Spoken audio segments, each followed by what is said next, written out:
Chapter 51. It's not a skill. It's a skill that appears at the moment of awakening. It doesn't belong to the crystal core skill. Michelle Sun explained, waving her hands and counting the ice crystals that quickly condensed into shape. SS level talent increases the success rate of absorbing ice attribute skills by 50%, and increases the damage of ice type skills by an additional 20%. If the temperature is low, the damage is increased by an additional 10%. It also comes with a talent domain skill that can consume spiritual power to create a low temperature environment. Gu Xing listened to Sun Yangzi's introduction and raised his eyebrows. Talented skills are everyone's secret. Even the most trusted person cannot tell them completely. Why did you tell me? Michelle Sun was silent for a moment, as if she was weighing something. Finally, she raised her head with a firm look in her eyes. I want to be your teammate, not just a temporary partner for the genius battle, but a long-term partner in the future. I confess this to you to express my attitude. After coming into contact with Gu Xing, Sun Yangzi could clearly feel that Gu Xing was involved in a lot of cause and effect. This cause and effect even affects the progress of the entire world and even the final decisive battle. Grandpa didn't let her calculate Gu Xing's fate, but even if she didn't, her innate sense kept warning her that she had to get close to this person, and even sacrifice her own life if necessary. Gu Xing listened to Sun Yangzi's letter of surrender and sighed, I don't want to form a team. My contact with Jian Yuan was just an accident. We are just friends. Then I can be your friend too. Sun Yangzi interrupted Gu Xing directly, and Gu Xing choked. What if he doesn't want to make friends? Finally, Gu Xing looked at Bing Ling who was lingering around Sun Yangzi and said, then let me see your strength and then decide. Hearing this, Sun Yangzi could feel that Gu Xing was rejecting him politely, but she still agreed, okay, please be careful next time. This time she spared no effort. Frost began to condense on her fingertips. Sharp ice cones gradually formed in the air and whistled towards Gu Xing with a biting chill. Gu Xing was agile and every time he dodged he stuck to the ice cones while also looking for opportunities to counterattack. However, Sun Yangzi seemed to have anticipated this. She could always deftly adjust her position and maintain a safe distance the moment Gu Xing tried to approach, ensuring that the continuous attack of the ice cone would not be interrupted. Sure enough, the sixth sense and the ranged mage go well together. As time passed, the cold temperature made Gu Xing's body become a little stiff. This was the sluggish effect brought by the low temperature. At this moment, Gu Xing was dodging left and right under the attack of the ice cone, looking a little embarrassed.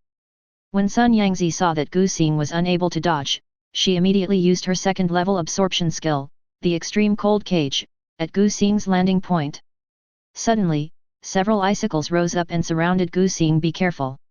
As soon as she finished speaking, a huge ice cone silently floated above Gu Xing's head under her control, and then, boom, the ice cone broke through the air, bringing with it a biting cold wind and a deafening explosion, causing huge winds and waves.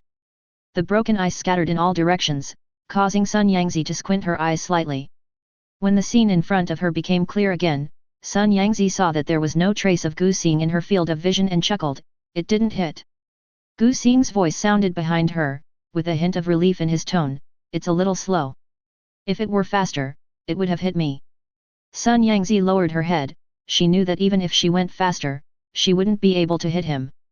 Because just now, she didn't trap Gu Xing at all.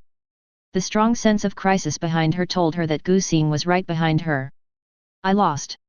When Gu Xing heard this, he put away the dagger that was pressed against Sun Yangzi's heart and said, thank you. Michelle Sun was in a somewhat depressed mood, as expected, there is still a big gap between us. Maybe I can catch up with your current strength when I reach the 4th level. She waved her hand to disperse the frost on the field. The broken ice lost her spiritual power and was quickly absorbed by the formation on the arena, turning into water mist and dissipating. Gu Xing shook his head, it's just that I'm more of a nemesis to you. To be honest, if he hadn't used elusive to reduce his presence while Michelle Sun was releasing a skill, he might have been stabbed easily. Michelle Sun is very strong, stronger than most of her peers.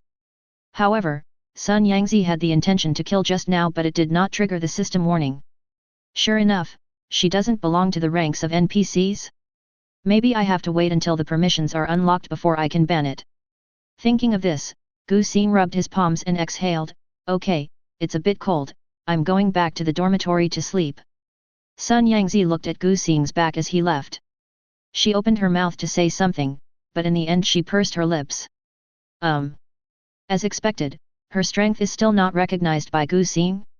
Sun Yangzi listened to Gu Xing's footsteps getting farther and farther away.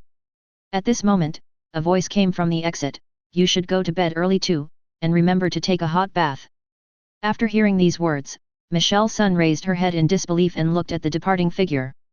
The figure didn't stay for long and just left in the elevator. Michelle Sun was stunned for a long time, and finally the corners of her mouth curved into a beautiful arc. "Okay. This is a friendly reminder from a friend." The 1-week special training ended quickly, and most of the students in the gifted class left the mountain on buses. Gu Xing looked at the returning team and wondered whether he should sneak in and go back to school since Shen Yan was not around recently.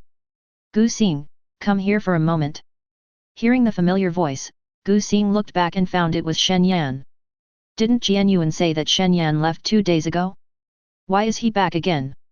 "Oh." Gu Xing followed behind Shen Yan and slowly raised his middle finger.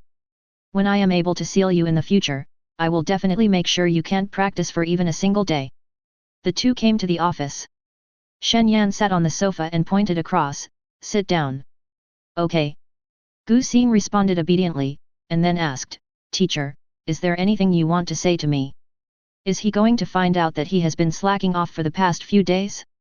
I thought Shen Yan was asking him to stop slacking off, but Shen Yan asked him a nonsensical question, "Are you stress resistant?"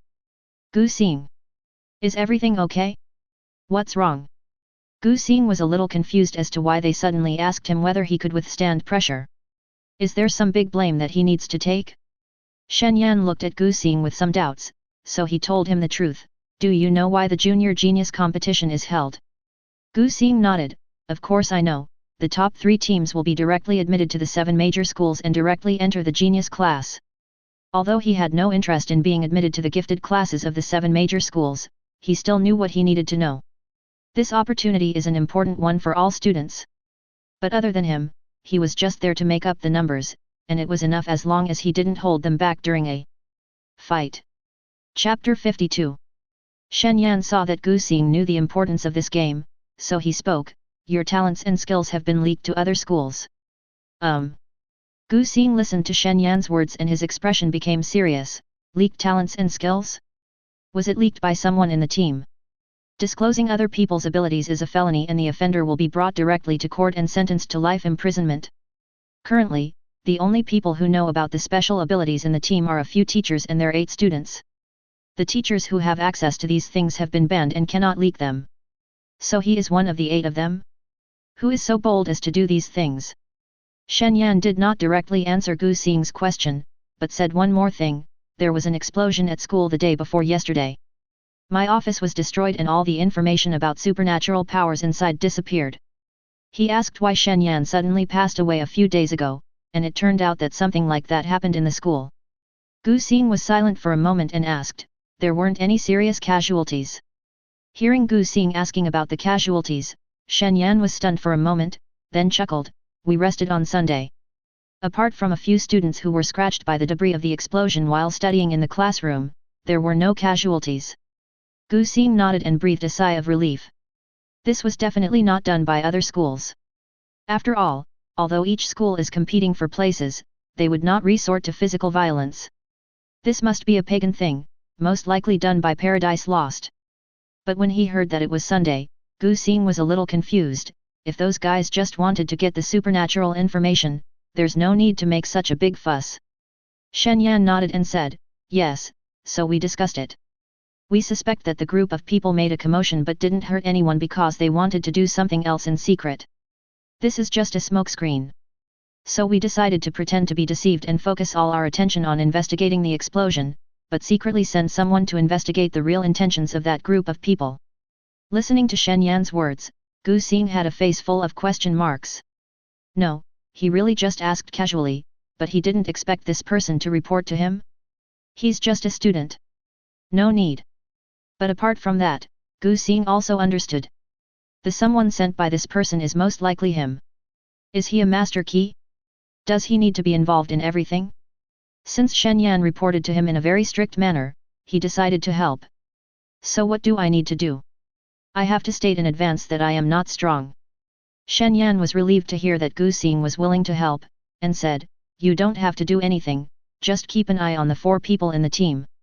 Gu Xing thought about it for a while, and Sun Yangzi and Qian Yuan were directly dismissed because they had no motive to commit the crime and there was no need to do so. Lu Yayao has never come into contact with tables, so this can be ignored. By this calculation, there are indeed 4 people. But don't you doubt me? Gu Xing was a little curious. Shen Yan choked up after hearing this and said, "I would rather believe that Sun Yangzi and Qian Yuan did this together." Gu Xing. There's no need to trust him so much. It makes it seem like he has something on you. Perhaps Gu Xing's eyes were too disgusted. Shen Yan coughed and continued, "In addition to this matter, there is another matter, which is about a strategy of the team, and it also requires your cooperation." What? Gu Xing was confused. Because they lack a trump card, Michelle Sun and the others are trying to combine their skills, which will make a lot of noise, so I want you to attract attention. Gu Xing. To put it nicely, it's just a shield. Gu Xing's face suddenly fell. Shen Yan didn't want this to happen, but Gu Xing was the most reliable among these children. Shen Yan knew what Gu Xing wanted most, so he said, "You don't have to participate in the sparring." Gu Xing. Seeing that Gu Xing didn't move, Shen Yan added again, "No need to participate in the training." Gu Xing. Shen Yan looked at Gu Xing who had been silent all the time, and finally gritted his teeth and said, "You can leave at any time." Deal. Leave this matter to me. Gu Xing made the decision immediately. Shen Yan looked at Gu Xing's foxy look and sighed helplessly, "Don't make too much noise." Gu Xing chuckled, "Don't worry." He had originally planned to agree directly, but it would be a shame not to put pressure on Shen Yan. He just needs to put a sack on his head, hit 2 people with clubs, and push the blame on people from other schools, letting them suspect each other. It's so simple, in exchange for a week of rest. Suitable. Don't blame him for wanting to do something dirty, just blame them for blocking his way to rest. Shen Yan reminded him again with concern, and then let Gu Xing leave. Gu Xing came out humming a little song. Qian Yuan saw that Gu Xing had finally appeared, so he hurried over and said, "Brother Xing, something terrible has happened." Gu Xing was puzzled, "What's the matter?" Qian Yuan looked around, then leaned over to Gu Xing's ear and whispered, "Our talents and skills have been leaked. Now other schools know our team's abilities and are making plans based on us." Gu Xing listened to this and said, "Oh," indifferently. Qian Yuan looked at Gu Xing, who looked like he had nothing to do with the matter, and was very anxious. "Brother Xing, we are being targeted. We are being targeted by the entire base city." Hearing this, Gu Xing cared even less. "Oh, we have been targeted in previous years anyway, it's just that it happened earlier this time. Their school is always number 1 in the base city every year. This year, there is even an SS-level genius like Sun Yangzi who transferred from the imperial capital. It is normal for them to be targeted." "Brother Xing, how can this be the same?" Qian Yuan said anxiously, explaining, "In the past, that was information that could only be learned after a fight, but now they know it in advance. This proves that there is a spy among us. Besides, the list hasn't been submitted yet, so they will definitely change the players." Gu Xing, "Oh, anyway, I'm a G-level waste, no one will target me." Qian Yuan. It was the first time that Gu Xing saw that this know-it-all's speed in acquiring information was not as fast as his own. But it was true. No matter how powerful Bai Yishaitong's personal connections were, this kind of closed training would be useless if he couldn't connect to the outside world. So he patted his shoulder in consolation, "Well, actually this matter is a bit complicated to explain. You will understand it once your little PHS is connected to the internet." Qian, Xiaolingtong, Yuan, what? Chapter 53. "No, Brother Xing, do you know something?" Qian Yuan had a sad face. If he had not been unable to connect to the external network for closed training, he would not have been cut off from the news until now. I've already said that this matter is complicated. Mainly because he was too lazy to explain. He was thinking about how to investigate the 4 people, and he came up with this idea. Isn't the guy next to him a know-it-all? Why not just ask him? In order to save his brain cells, Gu Xing decisively pulled Qian Yuan in and said, "Shen Yan asked me to investigate who leaked this information, so please tell me the details of the other 4 people in the team." Qian Yuan's eyes lit up when he heard this, and he asked, "So Xing, are you a detective now and I'm your deputy?" Gu Xing, it's okay if you understand it this way. Qian Yuan was very happy when he heard that he could participate in such a thrilling thing. I didn't go with brother Seeing last time. I was still hesitating at the time. It would be bad if I went and held brother Seeing back. Isn't what happened this time something I'm good at? Haha, my turn. Gu Xing looked at Qian Yuan's immature look, twitched his lips, and gave him a slap. Hurry up and tell me, I'm waiting to finish and rest early. After all, his task, apart from slacking off and hiding his strength, was the most troublesome thing. Finish your work early and go to bed early. Oh. Qian Yuan covered his head and rubbed it, then thought for a while and told him the information he knew about the four people. After listening, Gu Xing thought for a while, are they all from ordinary families? Are there no poor families? Qian Yuan was about to nod in agreement when he suddenly thought of something. Oh, by the way, Gao Yuan was adopted, and the others are from their original families. Adopted? Gu Xing thought for a moment and then asked, how is his relationship with his adoptive parents? Well, it was fine before, but then his adoptive parents died in an accident. Dead. Gu Xing felt strange when he heard this, unnatural death or...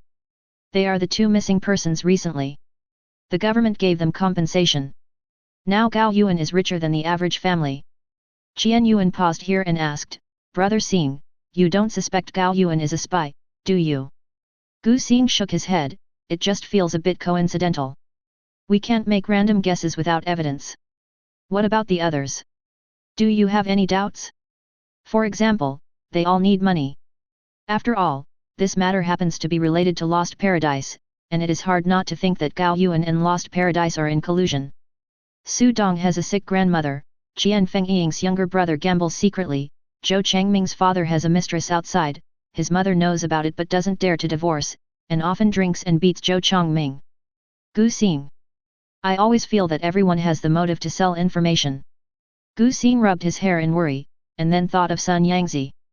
When Michelle Sun was recruiting her teammates, she must have investigated their backgrounds, and she could also do the math. So, Gu Xing went to find Sun Yangzi again. As soon as I arrived at the training room, I saw Michelle Sun who was training. She finally got a day off today, but she is still training. She is so hardworking. Wow, brother Xing, she's actually taking the intermediate nerve reaction speed test. Qian Yuan ran to the instrument and looked at the displayed value with his eyes wide open. It actually passed 13%. Even though 13% is a small amount, it is an intermediate nerve reaction speed, a mode that only people at levels 4 to 6 would try. This proves that Michelle Sun's speed at this moment is at least comparable to that of level 4. Gu Xing looked at this and was not very surprised. When he was fighting with Sun Yangzi, even without looking at her panel, he already knew her basic attribute, which was mainly speed. Gu Xing thought about it and unfolded Sun Yangzi's panel. Seeing that the attribute was 71, in order to verify one of my guesses, I decided to spend 1 star point to expand the basic attributes and have a look. Strength, 10 Constitution, 11 Spirit, 15 Agility, 15 Luck, 20 So luck is also considered as an attribute point. So, Gu Xing looked at Qian Yuan again, and seeing his attribute points as high as 90, he decisively unlocked it to check. Strength, 10 Constitution, 15 Spirit, 7 Agility, 8 Luck, 50 Looking at the luck that was as high as 50, Gu Xing's mouth twitched. Damn, so envious. Qian Yuan only felt that Gu Xing's eyes when he was looking at him became murderous. He trembled and didn't understand. Why? Chapter 54. After a while, the test door opened and Sun Yangzi came out, panting slightly. She picked up the prepared towel and wiped the sweat off her face. Seeing Qian Yuan, whose face was bruised, being brought over by Gu Xing, Sun Yangzi asked directly without waiting for Gu Xing to speak, "Are you here to reveal the supernatural power?" Gu Xing guessed that Sun Yangzi would know about this. After all, the team strategy of making him a hidden ace must be discussed with the captain, Michelle Sunday. So have you calculated it? He actually already had a candidate in mind, he just asked Sun Yangzi for confirmation. Sun Yangzi listened to this and shook her head, "I can't calculate it. The person behind him won't let me calculate it, but I have a guess as to who it is." Gu Xing nodded, "Well, since you guessed it, it seems that my speculation is correct." Qian Yuan rubbed his butt with a grin, then listened to the conversation between the two with a question mark on his face. "No, what are you talking about?" I've been following you from the beginning to the end, so why can't I understand your conversation? Gu Xing closed his eyes and casually explained, Gao Yuan is a spy. Qian Yuan? Why? Gu Xing suddenly opened his eyes, as if he had thought of something important, and glanced at Sun Yangzi.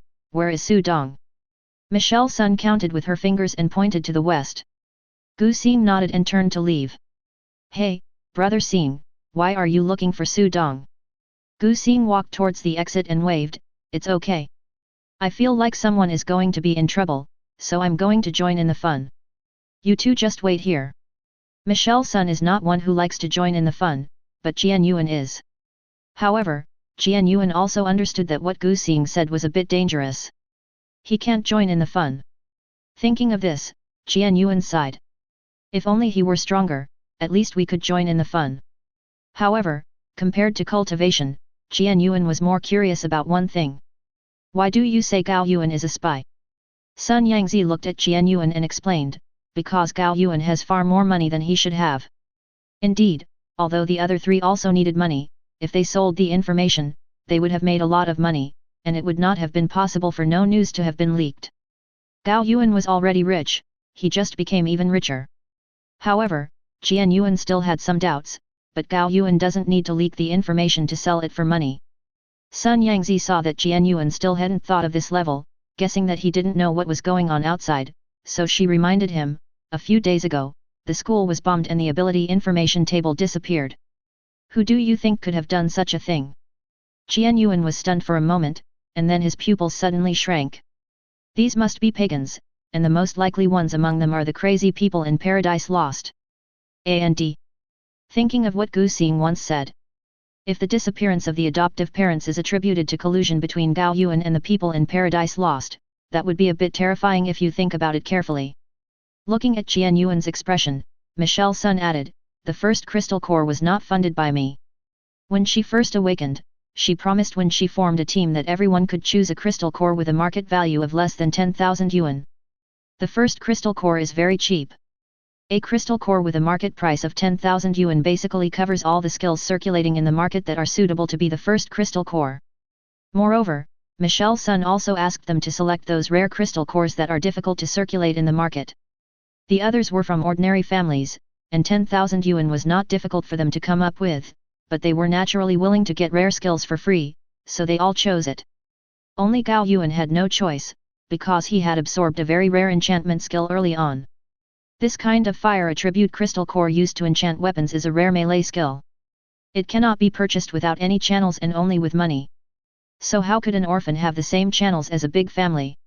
After hearing this, Jian Yuan finally understood why Gu Xing and Sun Yangzi were so sure that Gao Yuan was the spy. Jian Yuan realized the attitude that Gu Xing had just left, and was stunned. By the way, is brother Xing leaving because of this matter? Is it related to Su Dong? Sun Yangzi knew that Gu Xing would be able to handle it, so she went to practice nearby and waited for Gu Xing to come back. Jian Yuan looked at Sun Yangzi who was practicing seriously, and a sense of crisis came over him. Gu Xing wasn't the type to trouble others, but this time he asked Michelle Sun to deduce the answer that he already knew. Doesn't that mean Gu Xing has already treated Sun Yangzi as his own? No, I have to be the human shield in front of brother Xing. So in order not to be abandoned by Gu Xing, Jian Yuan also sat cross-legged and practiced. He rolls too. Hey, what did you bring me here for? Su Dong followed Gao Yuan impatiently. Gao Yuan led the way in front. Hearing Su Dong's somewhat impatient voice, he explained calmly, didn't you say you wanted to cure your grandma? I can introduce you to a noble person. Su Dong listened to this, looked around, and asked, shouldn't you be going to see the doctor or to the classroom rest area? Why are you in this forest? At that time, Gao Yuan told him that he could introduce him to someone who could treat his grandmother. He thought he would go to the infirmary here or to the teacher's lounge to meet a high-level medical psychic, but he didn't expect to bring him to this forest instead. In response to Su Dong's question, Gao Yuan just smiled and answered, you'll know when you get there. Su Dong looked at Gao Yuan's strange appearance and wanted to turn around and leave, but his grandmother's illness could not be delayed any longer. But in the end, I gritted my teeth and continued to catch up. Chapter 55. They walked for a while until a sign saying beware of cliff appeared next to them, and then they stopped. Gao Yuan took something out from his arms and handed it to Su Dong. You throw this over the edge of the cliff, and when you're done I'll pay for your grandma's treatment. Su Dong looked at the black beads in Gao Yuan's hand and listened to what he said. No matter how he thought about it, it seemed weird. He just needs money, but he's not stupid. You are sick. Su Dong cursed and turned away. Gao Yuan looked at Su Dong's actions and just sighed. He had expected this, so he summoned out his spear and placed it on Su Dong's neck. Now I give you a choice again. Will you throw this bead over the cliff, or? Su Dong paused immediately, his eyes widened in disbelief. Don't you know that using violence in private is illegal? I know. Gao Yuan fiddled with the black beads in his hand casually and grinned. There's no one else here, who would notice? Who said there's no one else? A faint voice came from the side, which frightened Gao Yuan so much that his hands trembled. Although Su Dong was also frightened, he knew to save his life. He immediately moved the gun tip away from his neck, took several steps back, and stared in the direction of the sound. At some point, Gu Xing held up his phone and faced the two of them, with the rear camera of the phone almost hitting Gao Yuan's face. Gao Yuan looked at the camera that was so close to him and stepped back unconsciously. When did he come here? Gu Xing looked at Gao Yuan, who was a little further away, and explained with a smile, Don't worry, my photography skills are very good. I just wanted to give you a close-up of the black bead in your hand. Gao Yuan hid the black bead in his pocket as if by reflex when he heard it, and looked at Gu Xing with a dark look in his eyes. So, why are you here? Gu Xing didn't pay attention to the murderous intent that erupted from Gao Yuan. Instead, he thought about it seriously, looked at Su Dong, and replied with a smile, Of course I came to see someone in trouble, but that person almost got into trouble, and it was all because of my sudden appearance. Gu Xing was a little annoyed, and then he said, watching the fun, So you guys are still going on, Lofty? Su Dong. Do you think you are filming? Oh, you don't want to continue. Gu Xing saved the video he had just recorded with a bit of disappointment, and sent it to Shenyang while there was internet. He also found the recording interface and clicked to start. After doing all this, Gu Xing put his phone in his pocket and waved at the two of them with a smile. Then you guys continue, I won't bother you anymore, I'm leaving now. Having said that, he put his hands in his pockets and prepared to leave. Did I tell you to leave? Seeing this, Gao Yuan rushed over and tried to grab Gu Xing by the collar, but Gu Xing easily dodged. Gu Xing looked at Gao Yuan, somewhat puzzled, Then why should I stay here? Gao Yuan looked at Gu Xing pretending to be stupid and was so angry that his teeth itched. Do you think you can still leave after you've busted my business? Gu Xing nodded and pointed at the person behind Gao Yuan. What about him? He's leaving too. Gao Yuan turned around and saw Su Dong, who was about to leave sneakily. Su Dong. When Su Dong saw that he had been discovered, he shouted angrily, Gu Xing, are you stupid?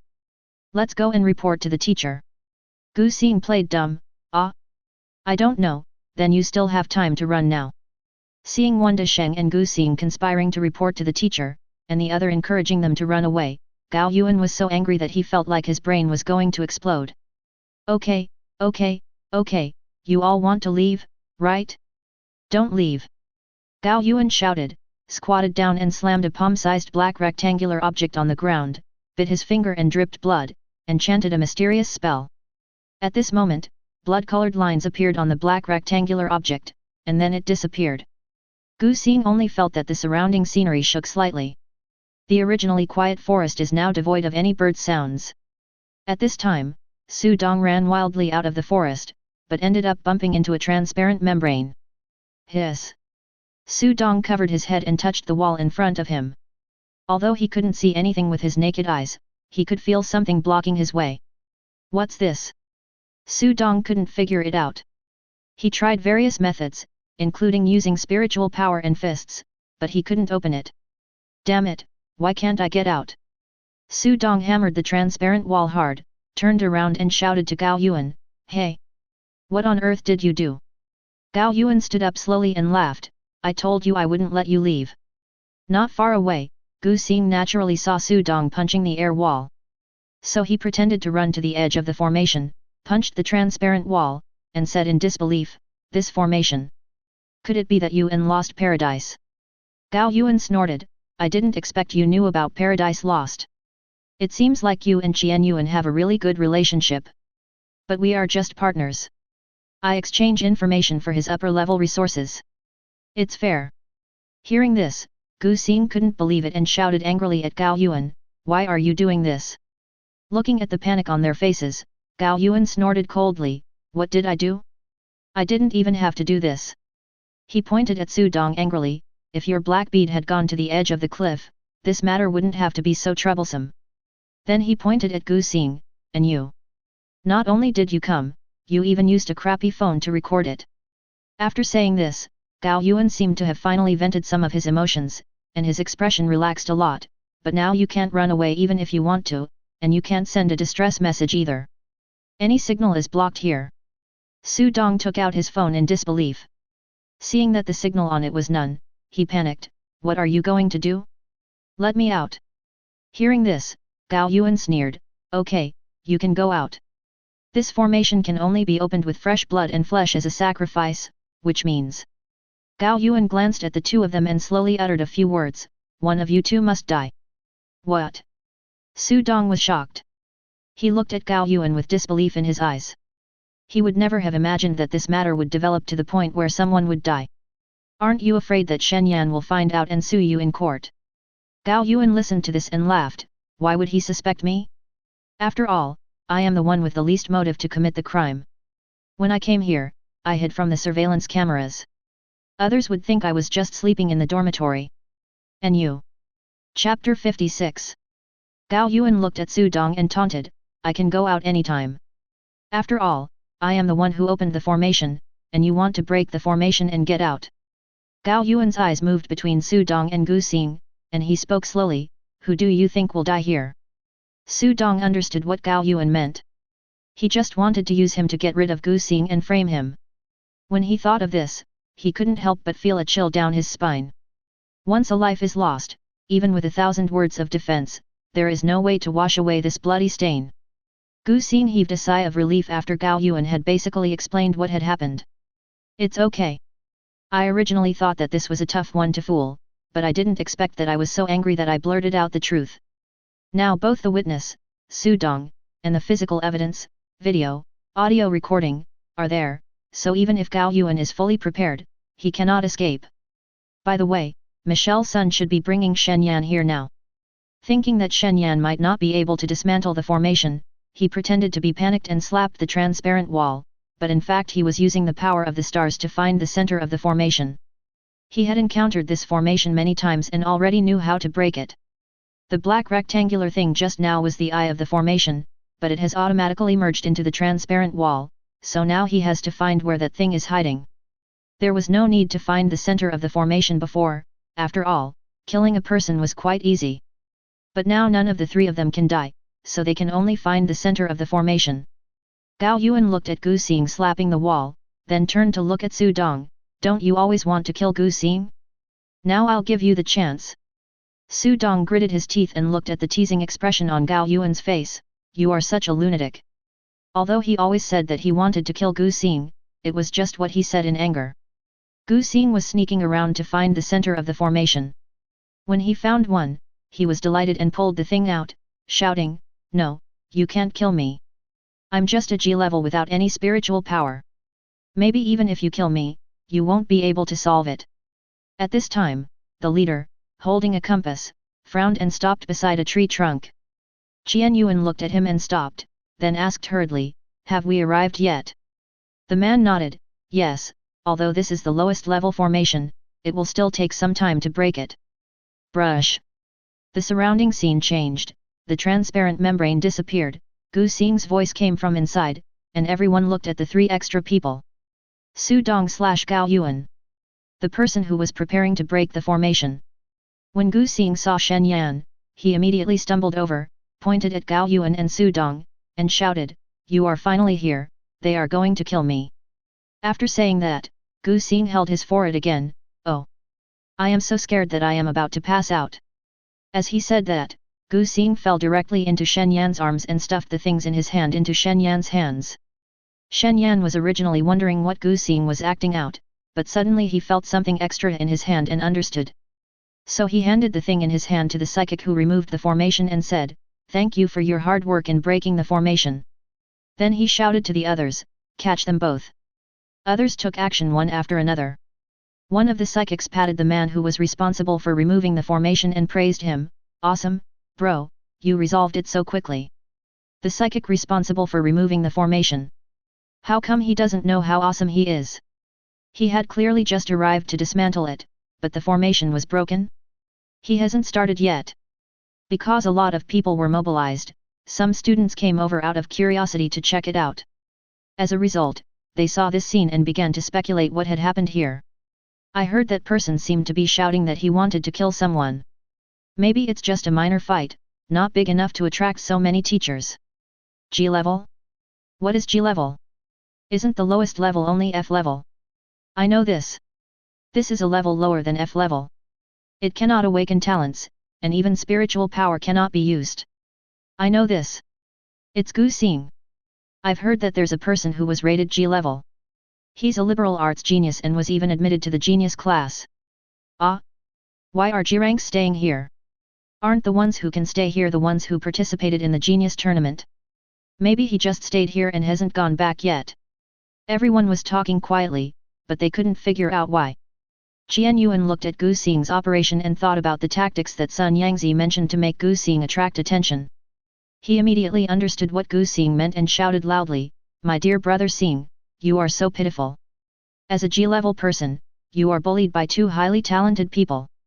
If we hadn't arrived quickly, the consequences would have been unimaginable." Then he turned to Shen Yan and said, "Teacher, why don't you let Gu Xing participate in the competition? He is only a G-level player. What if he gets hurt?" Shen Yan understood what he said and frowned. "No, the list of participants has already been submitted and cannot be changed." Sun Yangzi was standing by, not understanding what the two were trying to say. She listened to their conversation and said, "You can return it if the deadline is not reached." Before she could finish, a loud voice nearby interrupted Michelle Sun's next words, "Oh my brother Xing. Don't worry, I won't let anyone disturb your rest, right, Sun Yangzi?" Qian Yuan winked at Sun Yangzi. "Big sister, please give me some support and don't say the wrong thing again." Sun Yangzi was stunned for a moment and nodded, "Right." Although it was not clear what happened, Grandpa said that if you don't know how to speak, just agree with it. So, several people sent the poor G-level student who was unconscious and almost killed by two senior students back to the dormitory to rest. The others were also a little confused when they saw this scene, but they extracted the important elements. What? Gu Xing is actually participating in the genius battle. No, why should he? He's just a G-rank trash. He's not participating in the competition to get some gold medal. Is he from some big family? I've never heard of a big family with the last name Gu. Isn't there some kind of reform? Is it because of this? That's not right. Even if it's reformed, it wouldn't be possible to allow a G-class to participate in the genius battle. Hiss, no, I have to go back and ask my teacher. G-class participated in the genius battle, and anyone who heard about it would wonder if it was a joke. But this thing really happened. Chapter 57. After reaching the dormitory, Gu Xing opened his eyes and jumped out of Shen Yan's arms. Gu Xing took out the phone in his hand and fiddled with it while saying, "I'll give you the recording. You can just go to court and submit the materials. Su Dong will be enough as the witness. I won't go." After sending the recording, Gu Xing looked up at Shen Yan with a serious expression, "But before that, you guys search Gao Yuan's body carefully. He has a black bead. I wanted to take it away, but he wouldn't let me get close. That thing looks very dangerous." Listening to Gu Xing's words, Shen Yan nodded and left. Although he appeared calm on the surface, there was actually a raging storm in his heart. He originally thought that one more person would mean more strength. After all, those guys in Paradise Lost were all crazy, and dangerous things should be dealt with as quickly as possible. They had actually already determined that Gao Yuan was the one with the problem, but they had no suitable reason to arrest him. Not only did Gu Xing not lock on to the target when they didn't tell the specific person, he was even able to collect so much material and notice so many things. Sure enough, the Yangtze River's waves behind push the waves ahead. Shen Yan shook his head. Principal Li was right. Gu Xing was even more mysterious than they knew. Maybe, it's not just the identity of being the child of two adults. Brother Xing, why do you suddenly want to expose your G-level affairs? Qian Yuan was very confused. After all, Gu Xing was the one who feared trouble the most. If people knew that he, a G-level student, went to the genius class and participated in the genius battle, it would cause a huge disturbance. Maybe someone would jointly boycott him from participating in the competition.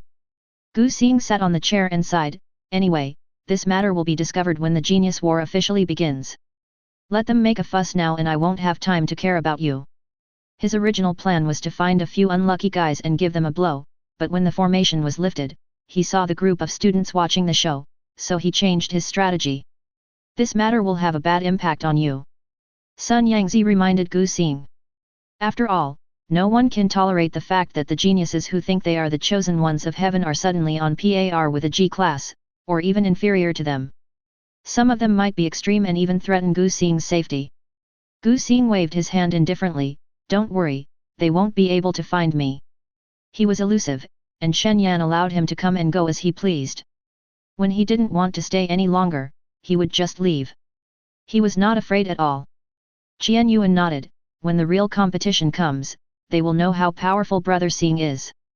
Then I will beat them in the face.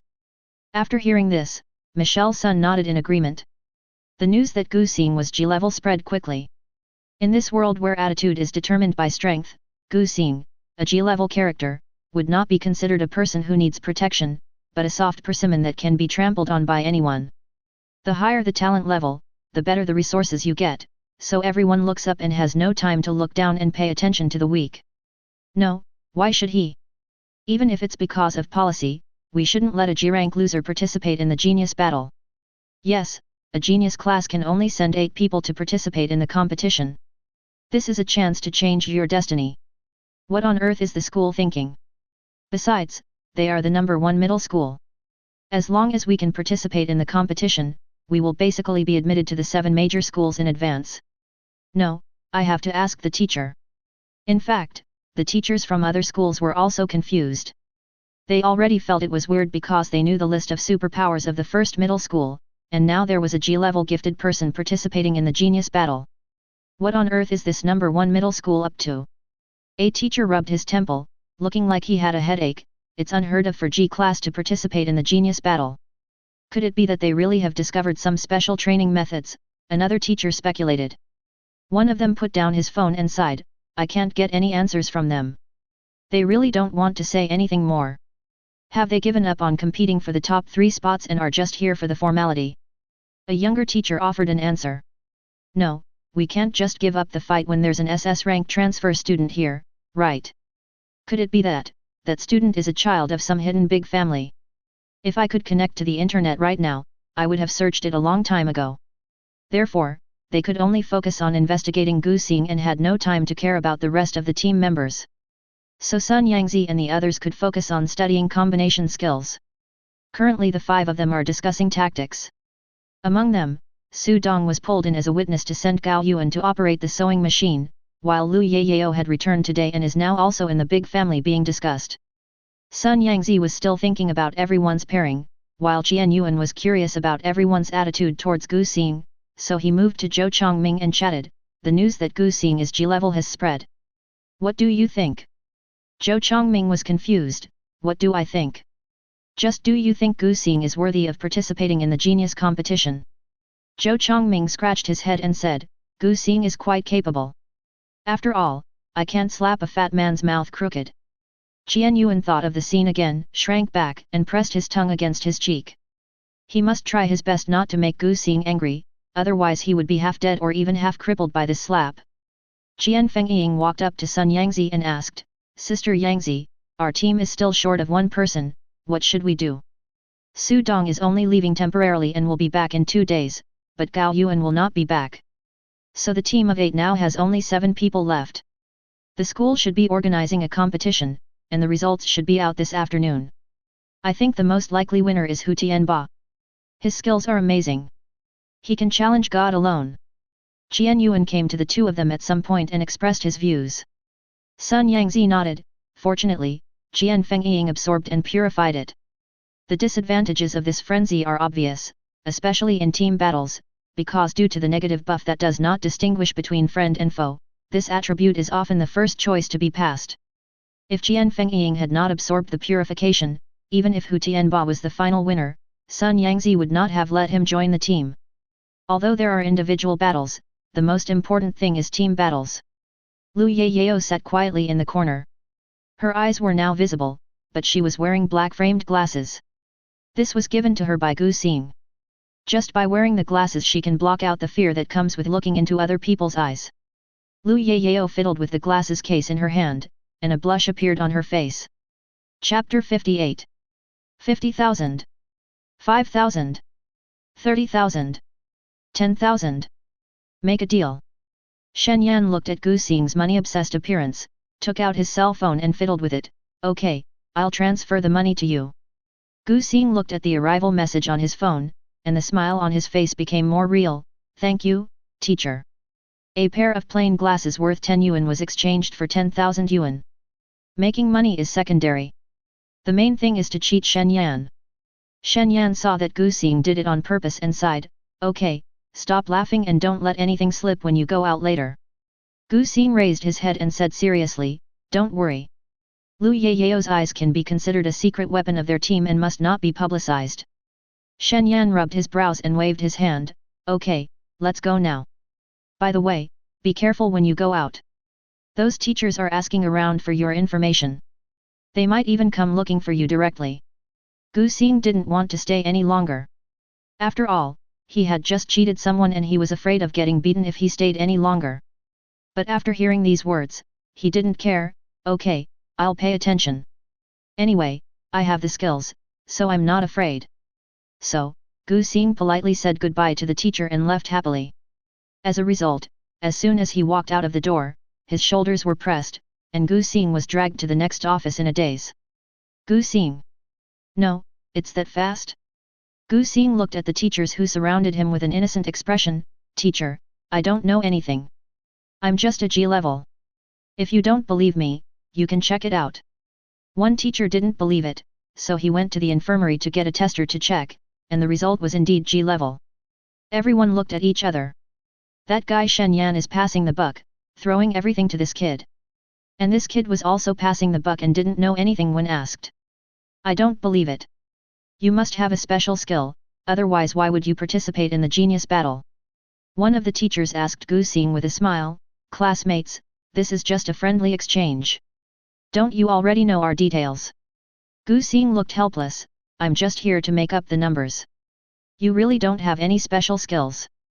Gu Xing listened to this question, thought about it seriously, and said, does it count if you have excellent grades? Teachers. Gu, the perennial number 1 in Base City, Xing spread his hands helplessly, that's the only thing I'm good at. In the end, under the teacher's constant questioning, Gu Xing always maintained the image of an innocent victim. Anyway, he was telling the truth, and there was no way to verify his true strength. Good basic stats only meant that he had a good physique. In the end, the teachers let Gu Xing go because they didn't get to know anything. Oh, I'm finally done asking questions, let's go back to sleep.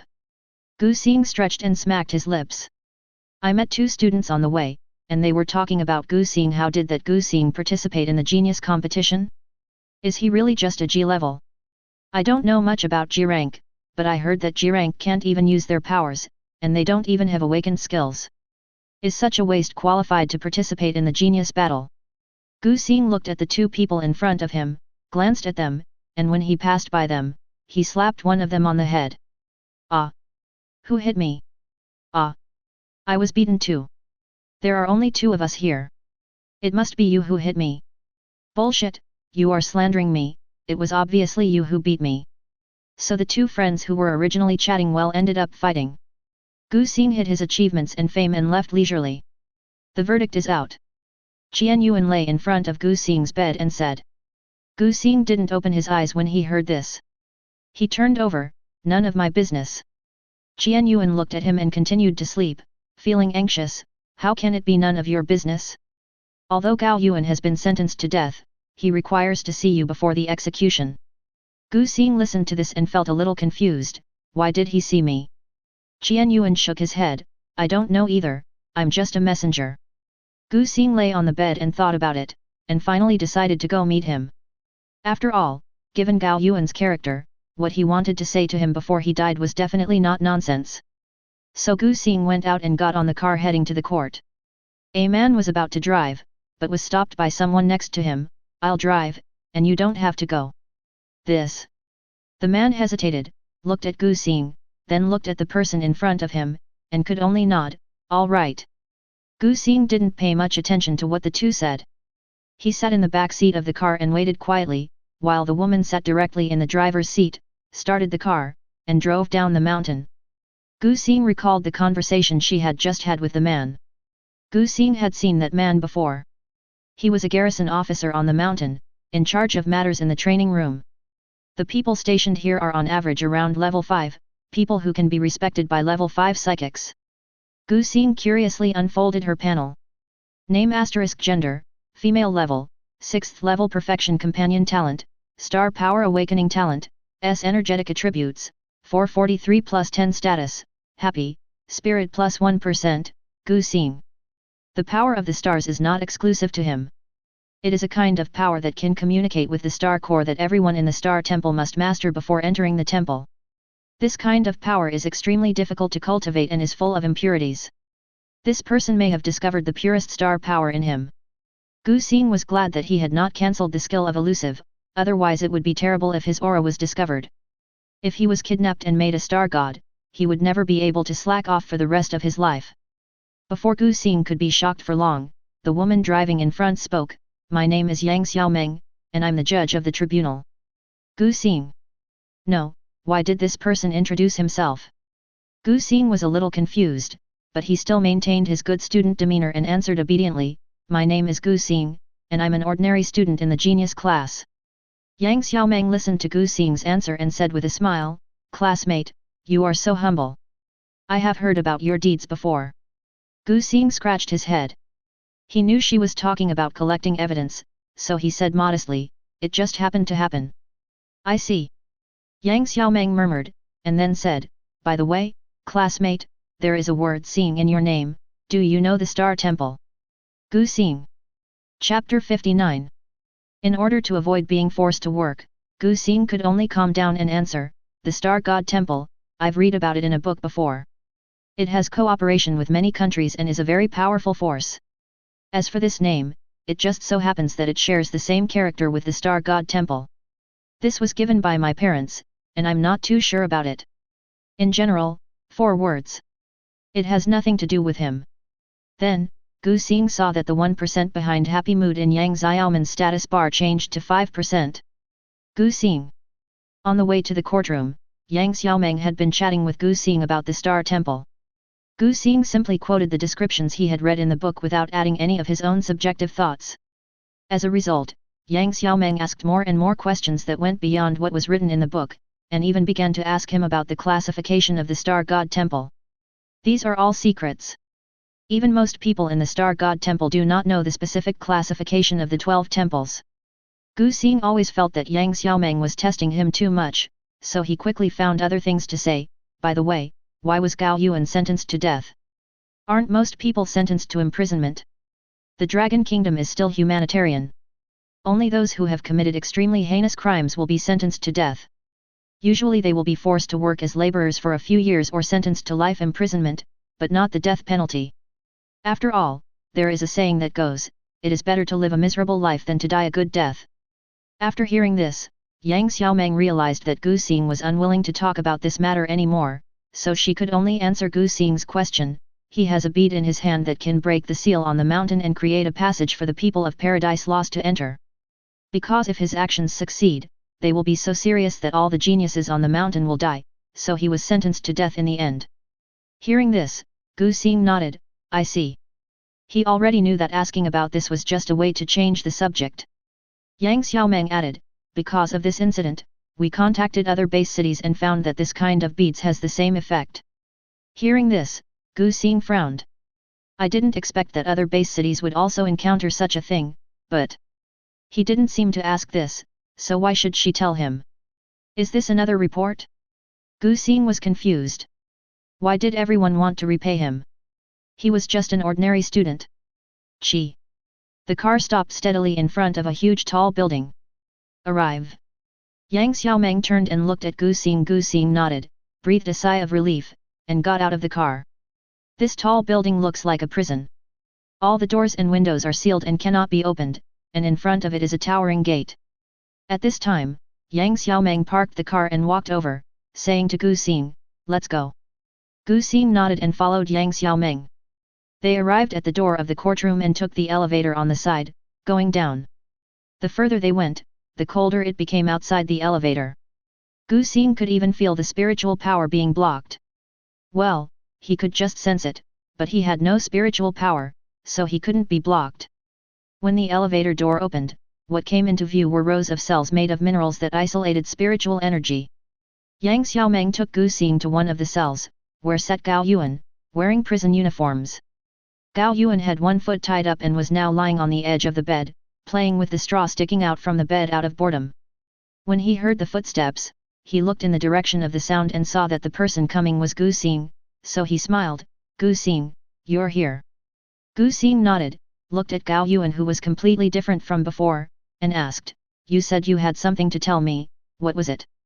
Gao Yuan looked at Yang Xiaomeng beside Gu Xing and said with a smile, "Sister, I want to talk to Gu Xing alone." Yang Xiaomeng glanced at Gao Yuan, then at Gu Xing beside him, and finally reminded him softly, "Be safe." Gu Xing nodded, and then saw Yang Xiaomeng turn around and leave.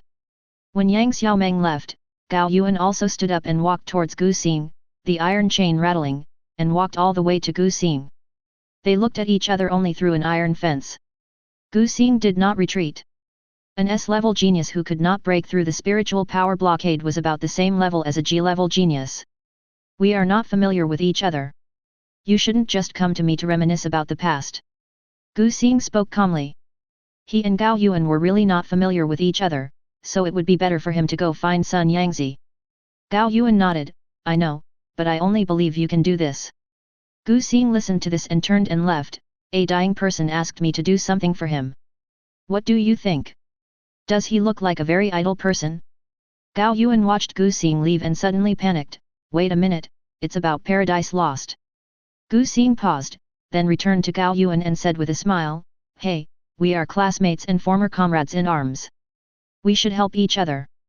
Paradise Lost, if he catches a lord or king level or something, won't he have a new skill?" Lofty. Gao Yuan sighed and said, "Paradise Lost has a big move. I overheard this." Gu Xing listened to Gao Yuan and raised his eyebrows, "You should talk to that woman about this.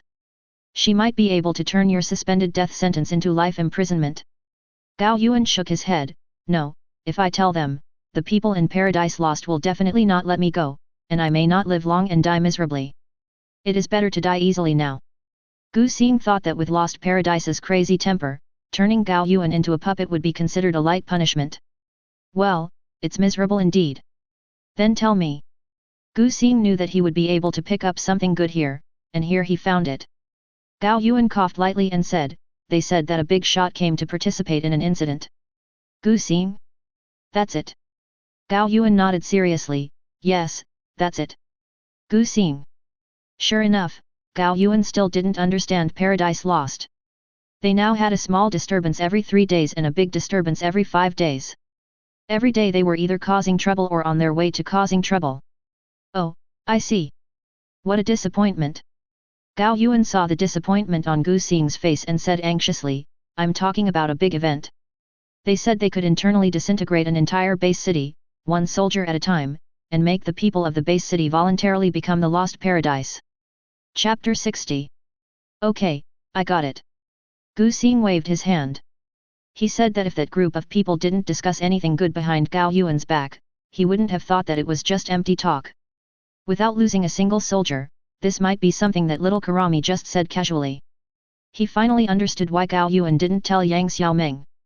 It turned out that this thing could not reduce the sentence at all. Gao Yuan looked at Gu Xing's nonchalant expression and sighed, "Forget it, if you don't want to listen then don't listen." Gu Xing looked at Gao Yuan's anxious look. He really wanted the base city to be safe, so he was a little curious, "Then why do you still want to betray humanity?" When the spiritual energy began to revive, the alien beasts and humans had a life and death relationship, and it is still the same now. Those guys in Paradise Lost are believers of the alien beasts. Cooperating with Paradise Lost means cooperating with the alien beasts. What else can I do? Gao Yuan turned his head and sneered, for better development. After saying that, Gao Yuan sighed and looked up at the grey-black ceiling. I am an orphan, raised by foster parents. They were very poor. I once thought that this was the end of my life, but then that group of people found me. Gu Xing listened to Gao Yuan's self-narration and asked, so you asked them to kill your adoptive parents? Gao Yuan shook his head, no, I refused at the time, but they killed my adoptive parents directly. At this point, Gao Yuan looked at Gu Xing's expression and laughed at himself. You must think that I ordered someone to kill my adoptive parents. Gu Xing was silent. He thought so at first. After all, how could anyone who could cooperate with Paradise Lost be a good guy? Gao Yuan shook his head, I knew it. Then he sighed and continued, what can I do? A child received a large sum of compensation, and everyone around is watching. Gu Xing, you can go find the police. Gao Yuan, the police can only handle public affairs, not private matters. Gu Xing was silent. He was right. Now the legal patches are all aimed at correcting the problems with monsters and people with special powers. Who will take care of these ordinary people who have not yet awakened? So, in order to survive and live a better life, I can only cooperate with the people of Paradise Lost, but it is limited to cooperation. Gu Xing listened to this and asked, so what did you do? Gao Yuan shook his head, although I have been in contact with Lost Paradise for a long time, so far, they have only asked me to do 3 things. The first thing was during the placement test. They asked me to kill the Lord and sprinkle his blood on the stone platform. The second thing is to give them the list of candidates from the genius class and write down their abilities. The third thing is to throw that thing to the edge of the barrier. Listening to Gao Yuan's narration, Gu Xing thought for a while. The first thing that should correspond to is the Lord going crazy. He heard Sun Yangzi say that there is a formation on the platform that can be broken through by force. The second thing is that this should correspond to the leakage of supernatural powers. The third thing corresponds to the present. So, the purpose of blowing up the school is to confuse you and prevent you from being discovered. Gao Yuan had of course also heard the news of the school being bombed, and nodded, yes, but I exposed it on purpose. I made a copy of the message and sold it to other places, so other teachers discovered our skills early and aroused suspicion. Gu Xing listened to this and was a little confused, why do you do this? Gao Yuan helplessly spread his hands, what else can it be? To make up for the mistake I made during the class placement test. If I am found out by doing this, the people in Paradise Lost will only call me stupid, dumb, and a greedy BD. Gu Xing listened to Gao Yuan's words and looked down at the panel. The panel is clean and has no information. Did you say these words during the trial? If you did, you won't be sentenced to death, said Gu Xing. Gao Yuan glanced at Gu Xing and smiled, wrong is wrong. Everyone has their own share of responsibility. I am indeed connected to the people of Paradise Lost, and I am endangering society. Gu Xing looked at Gao Yuan and sighed, okay, I understand. Then turn and leave. Yang Xiaomeng was waiting for Gu Xing to come to the elevator door. When she saw Gu Xing coming, she pressed the up button of the elevator and asked, how was the chat? Gu Xing nodded, not bad. The two took the elevator back to the first floor. This time, it was Yang Xiaomeng who sent Gu Xing back. When they reached the mountain, Gu Xing suddenly said before Yang Xiaomeng left, perhaps you could study that bead carefully. Although Yang Xiaomeng didn't understand, she nodded to indicate that she had taken note of it, then drove away. Gu Xing sighed and rubbed his head, I really love to be nosy. But even if we count on having one more tool, we don't know when this tool will be available. Gu Xing strolled back to the dormitory to rest. Because judging from the status bar when he saved Lu Yayao, if he really saved people, he would definitely get star points. Everyone in the training base is a genius, but he didn't get any reward for exposing Gao Yuan. This proves that even if he doesn't expose it, the training base will be safe. On the way back, Yang Xiaomeng kept thinking about Gu Xing's words. Bead. Yang Xiaomeng repeated it in a low voice. When she was judging Gao Yuan, she noticed that Gao Yuan was in a very bad mood. He did not defend himself and did not even hire a defense lawyer. He made no excuses for what he had done and simply admitted it. The artificial Lynxia Lord went crazy and leaked the information of the genius class members and the bead that could be used for positioning and teleportation. He admitted to every crime. Although she felt there was something fishy about some things, the person himself had admitted it, and as the presiding judge she should remain fair. In the end, Gao Yuan was sentenced to death and executed a month later. Yang Xiaomeng has been asking people to check on Gao Yuan every day. Once Gao Yuan regrets his decision and wants a second trial, she will give him this chance. Who would have thought that in the end, only Gu Xing's intervention was needed to prevent the fall of such a genius. Yang Xiaomeng stepped on the accelerator, and the car flew out like an arrow, and soon arrived in front of the tall building. She got out of the car and went straight to find the expert in charge of studying the black beads. She studied them again, paying special attention to see if there were any new ceiling formations. Finally, they found it. Half of the ceiling formation was embedded in the bead, and the other half was on Gao Yuan's natal weapon. The ceiling formation is a formation that disrupts the magnetic field and can make the positioning there inaccurate. Yang Xiaomeng applied for a retrial and hired a lawyer for Gao Yuan at her own expense. Gao Yuan was eventually sentenced to 30 years of labor reform. Before Gao Yuan left, he looked at Yang Xiaomeng, wondering, "Why help me?" Yang Xiaomeng looked at Gao Yuan, smiled slightly, put her right hand on her chest, and said, "May the star god protect you." Chapter 61. After knowing this result, Gu Xing was not surprised, and even felt that the punishment was a bit too light. It seems that Yang Xiaomeng has a lot of power. Gu Xing pondered. Although no murder occurred after Gao Yuan did these things, he would have been sentenced to at least 50 years in prison or even life imprisonment. Unexpectedly, the final outcome was only 30 years of labor reform, and because he was an S-level genius, someone would be assigned to train him in prison. What labor reform? That's closed training. Forget it, it's none of my business. But we have to be more cautious next time. We must not be discovered by those guys from the Star Temple. Gu Xing shuddered when he thought of that group of fanatical believers. No, it must not be discovered. The days that followed passed peacefully. Sun Yangzi discussed tactics with her teammates, and the battle of geniuses was about to begin. Gu Xing slumped on the sofa in the exclusive team lounge, looking up, so tired. After Qian Yuan and Sun Yangzi finished discussing, they came over happily. Then, when they heard these words, they couldn't help but twitch their lips. "Brother Xing, you've been resting for a week, are you still tired?" Gu Xing raised his eyelids. "I don't want to participate in this kind of competition. It's tiring." Hearing this, Qian Yuan patted Gu Xing on the shoulder and said, "Brother Xing, just get used to it. This is just the beginner level. When you get to college, there will be advanced levels, and then there will be national levels. Brother Xing, you may have to participate in all of them." Gu Xing became even more paralyzed. "I suddenly feel even more tired." Qian Yuan. Sun Yangzi looked at Gu Xing's lazy appearance and said, "Next, I will try my best to finish the game without letting you play." When Gu Xing heard this, he immediately sat up straight and gave Sun Yangzi a thumbs up. "You are still smart." Then he stood up and waved, "Then I'm going to the audience to watch the game. Call me if you need anything." Gu Xing was about to push the door open when he saw a wall of flesh in front of him. Gu Xing looked up and saw that the person in front of him was his new teammate, Hu Tianba. Hu Tianba is 2 meters tall, with muscular body, and looks like someone who is not someone to be trifled with. "Move aside, thank you," Gu Xing said politely. "Hey, how can a G-level loser like you be qualified to participate in this kind of competition?" The voice above my head was very unconvinced. "Gu Xing. The last person who said something like that has now run away when he sees me. Recently, Su Dong gets tangled up when he sees me, and then avoids me.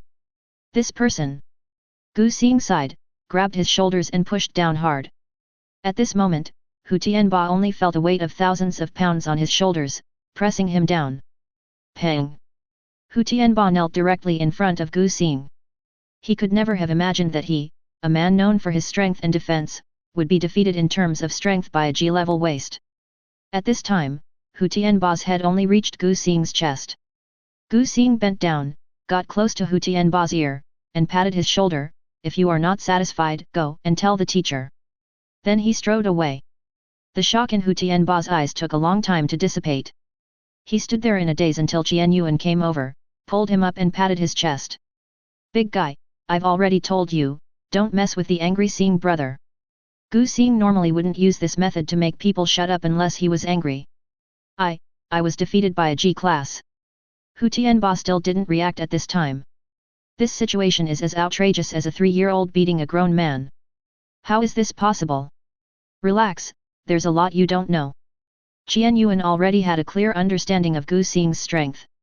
After all, he already knew how high the strength attribute of a guy who could throw a basketball with a sound of breaking through the air must be. But what Qian Yuan couldn't understand was that Gu Xing wasn't the type of person who would get so angry just because of participating in a competition, right?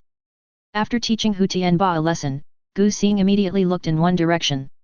Just now he suddenly felt the breath of paradise lost, and it was very strong, so he ran out to check. However, after he came out, the aura disappeared. It didn't disappear, but it dispersed to the point that he couldn't feel it anymore. This is the first time I have had this feeling. It's like, a person is divided into dozens of pieces. It's not some deformed species. Gu Xing walked along the corridor towards the place where the strong smell was. The deformed species is another kind of puppet secret technique of Paradise Lost. They can merge a person and a strange beast to form an appearance that is neither human nor ghost.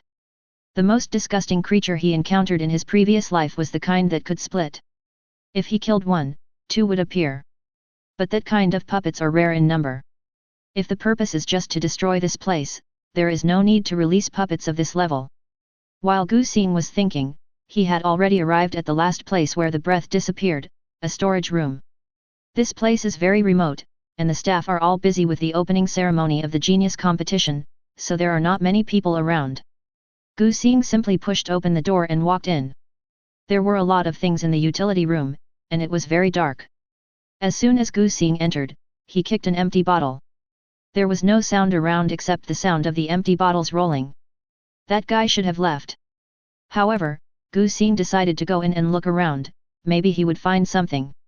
I walked around the utility room and found it was covered in dust, as if no one had been there for a long time. However, there was a place that showed signs of recent activity. Gu Xing squatted down and looked at a silk thread on the cardboard box.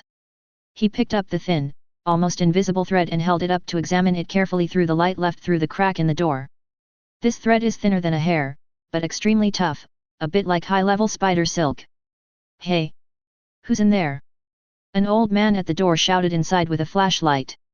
After hearing the voice, Gu Xing immediately wrapped the silk thread in a napkin, then stood up and smiled at the old man.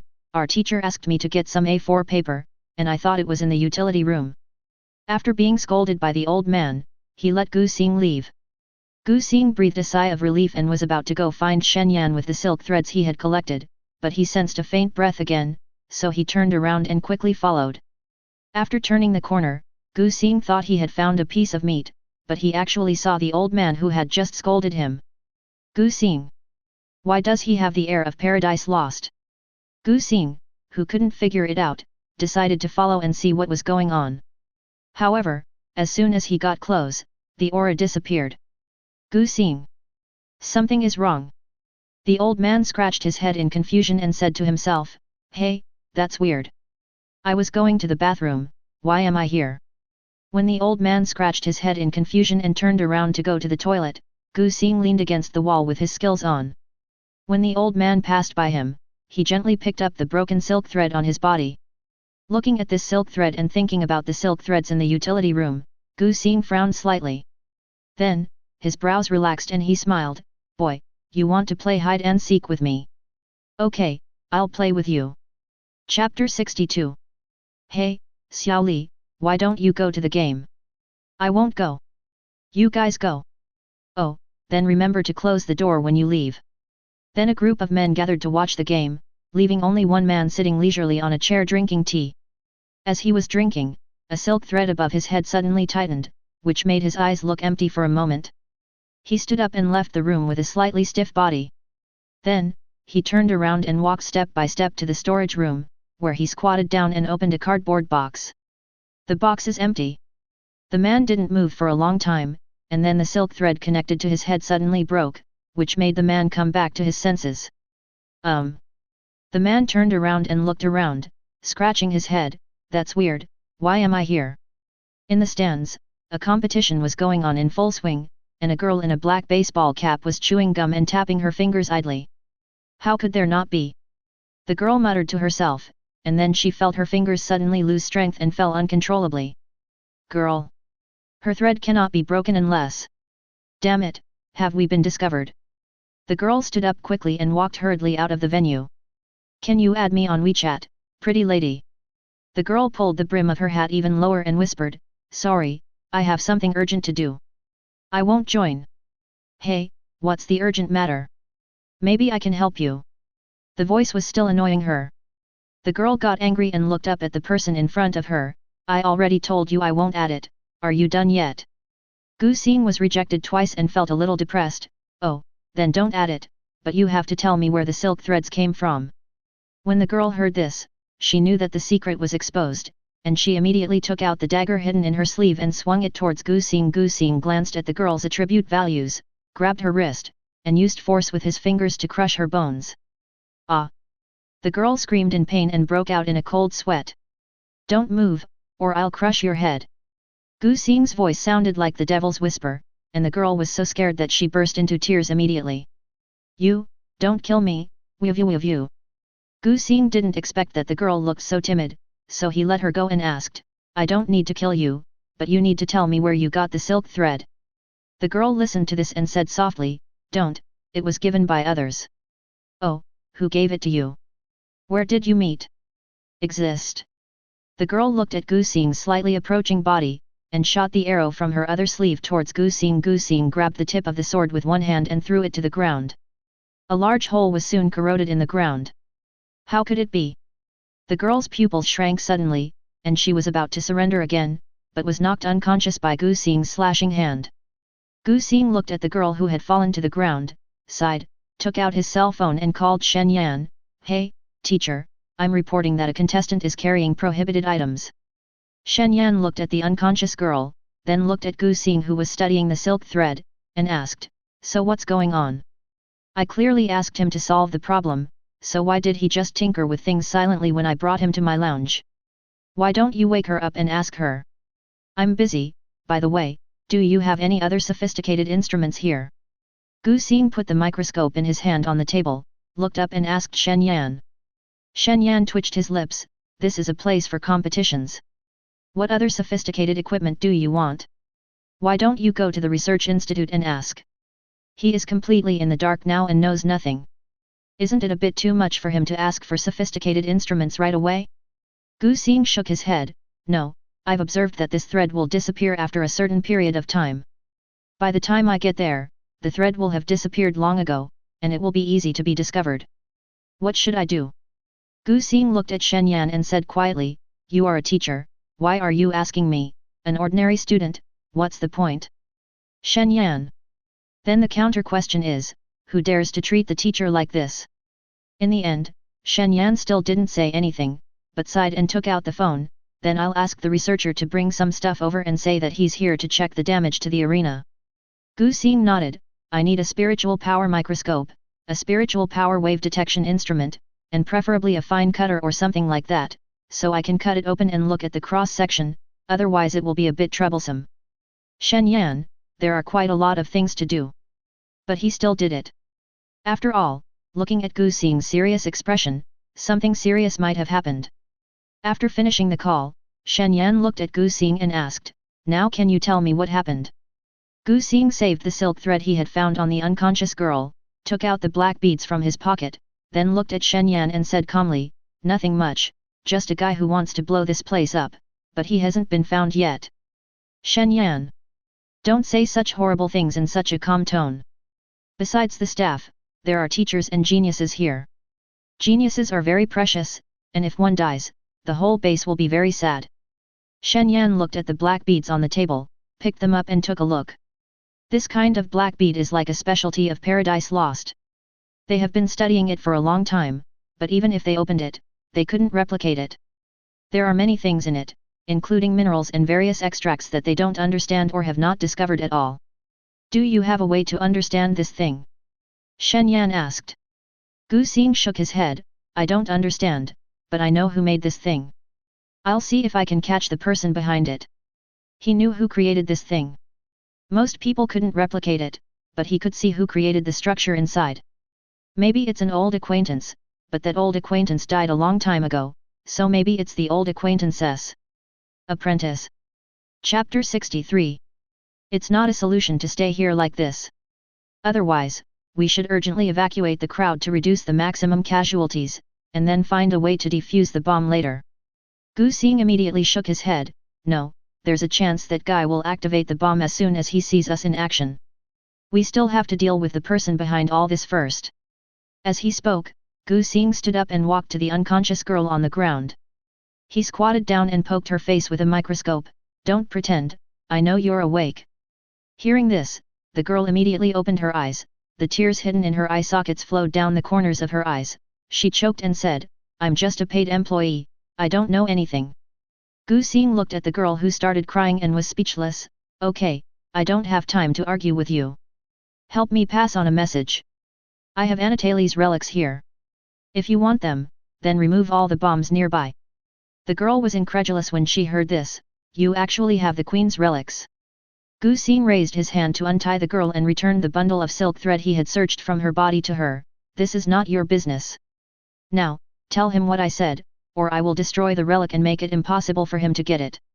The girl sat up and moved her swollen wrists, holding the silk thread and looking at Gu Xing with a vigilant look.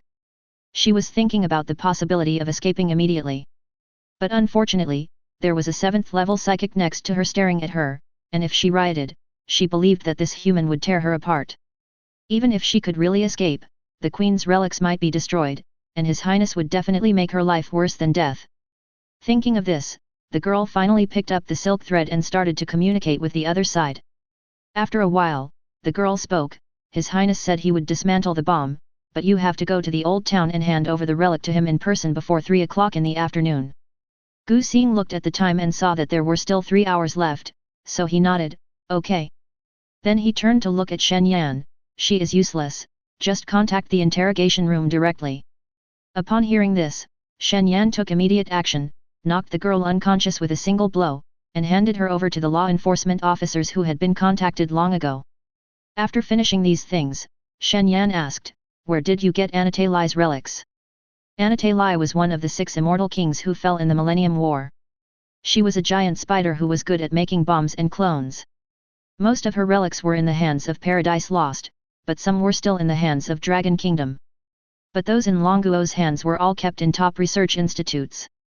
Even he couldn't take them out for exchange at will, let alone Gu Xing, an ordinary student. What nonsense! Let's stabilize that side first. Shen Yan's mouth twitched. So you believe that they can keep their word and defuse the bomb? Gu Xing looked at Shen Yan strangely, who said I believed them. After all, the people in Paradise Lost are a bunch of violent lunatics, and they would explode long ago if they were not appeased with something. Shen Yan wanted to ask more, but Gu Xing had already started studying the bomb again, so he could only shut up. For now, we can only trust Gu Xing's decision.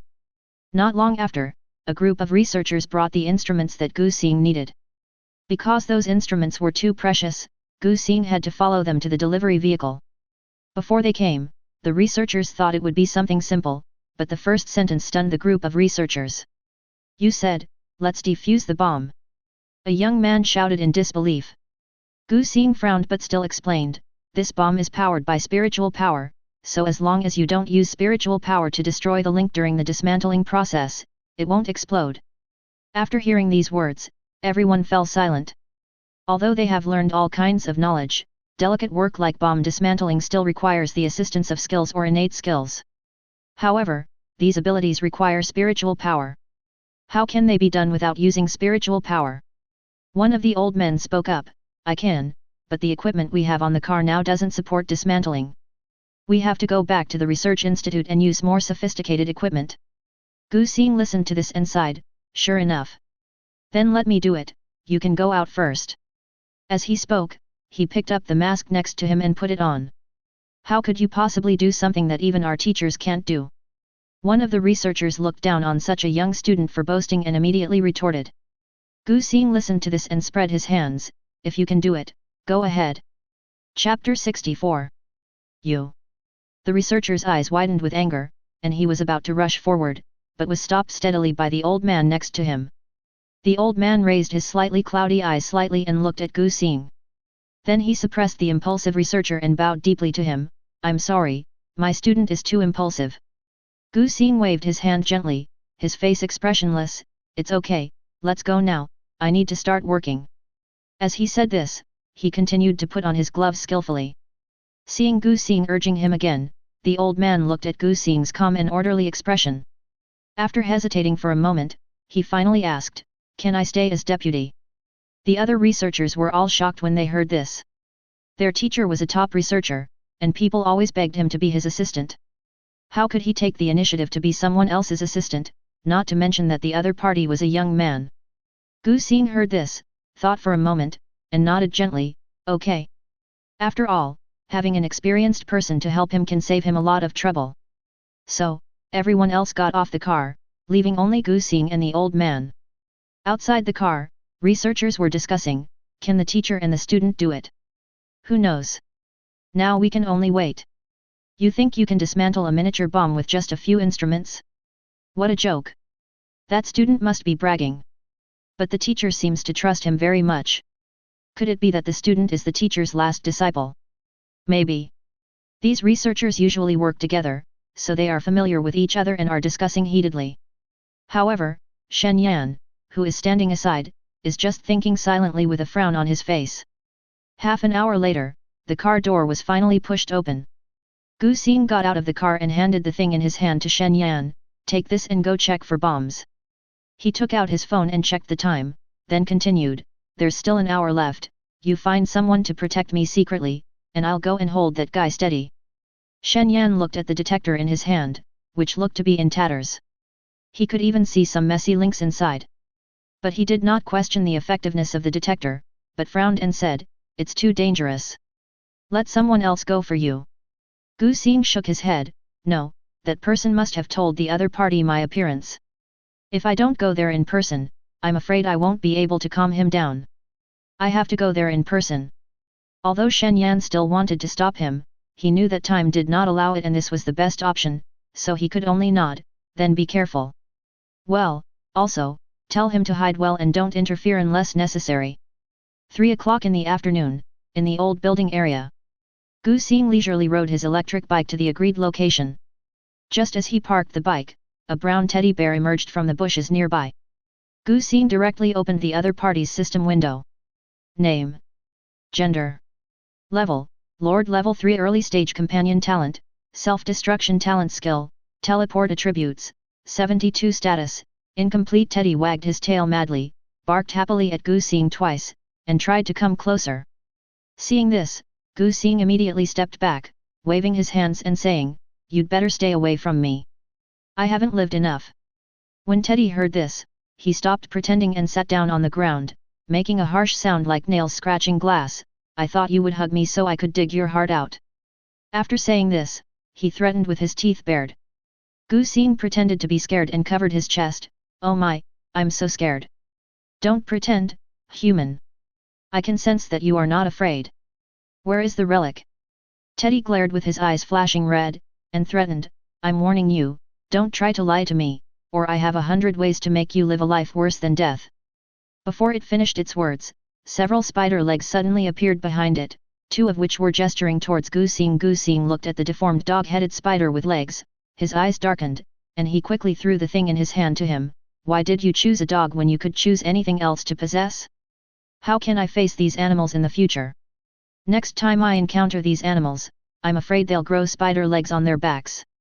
Teddy placed the black bead in front of him and carefully observed the pattern on it. Seeing that the pattern was indeed the type he had seen before, he felt much better and answered casually, "It's just a container. After all, the more fragile the creature, the less likely it is for you to notice its strangeness." "Oh." Gu Xing nodded and asked, "Have you finished the inspection?" In order to clear the Anat Alley dungeon, he spent nearly a year making strategies and knew Anatali's skills in the production method of the black beads very well.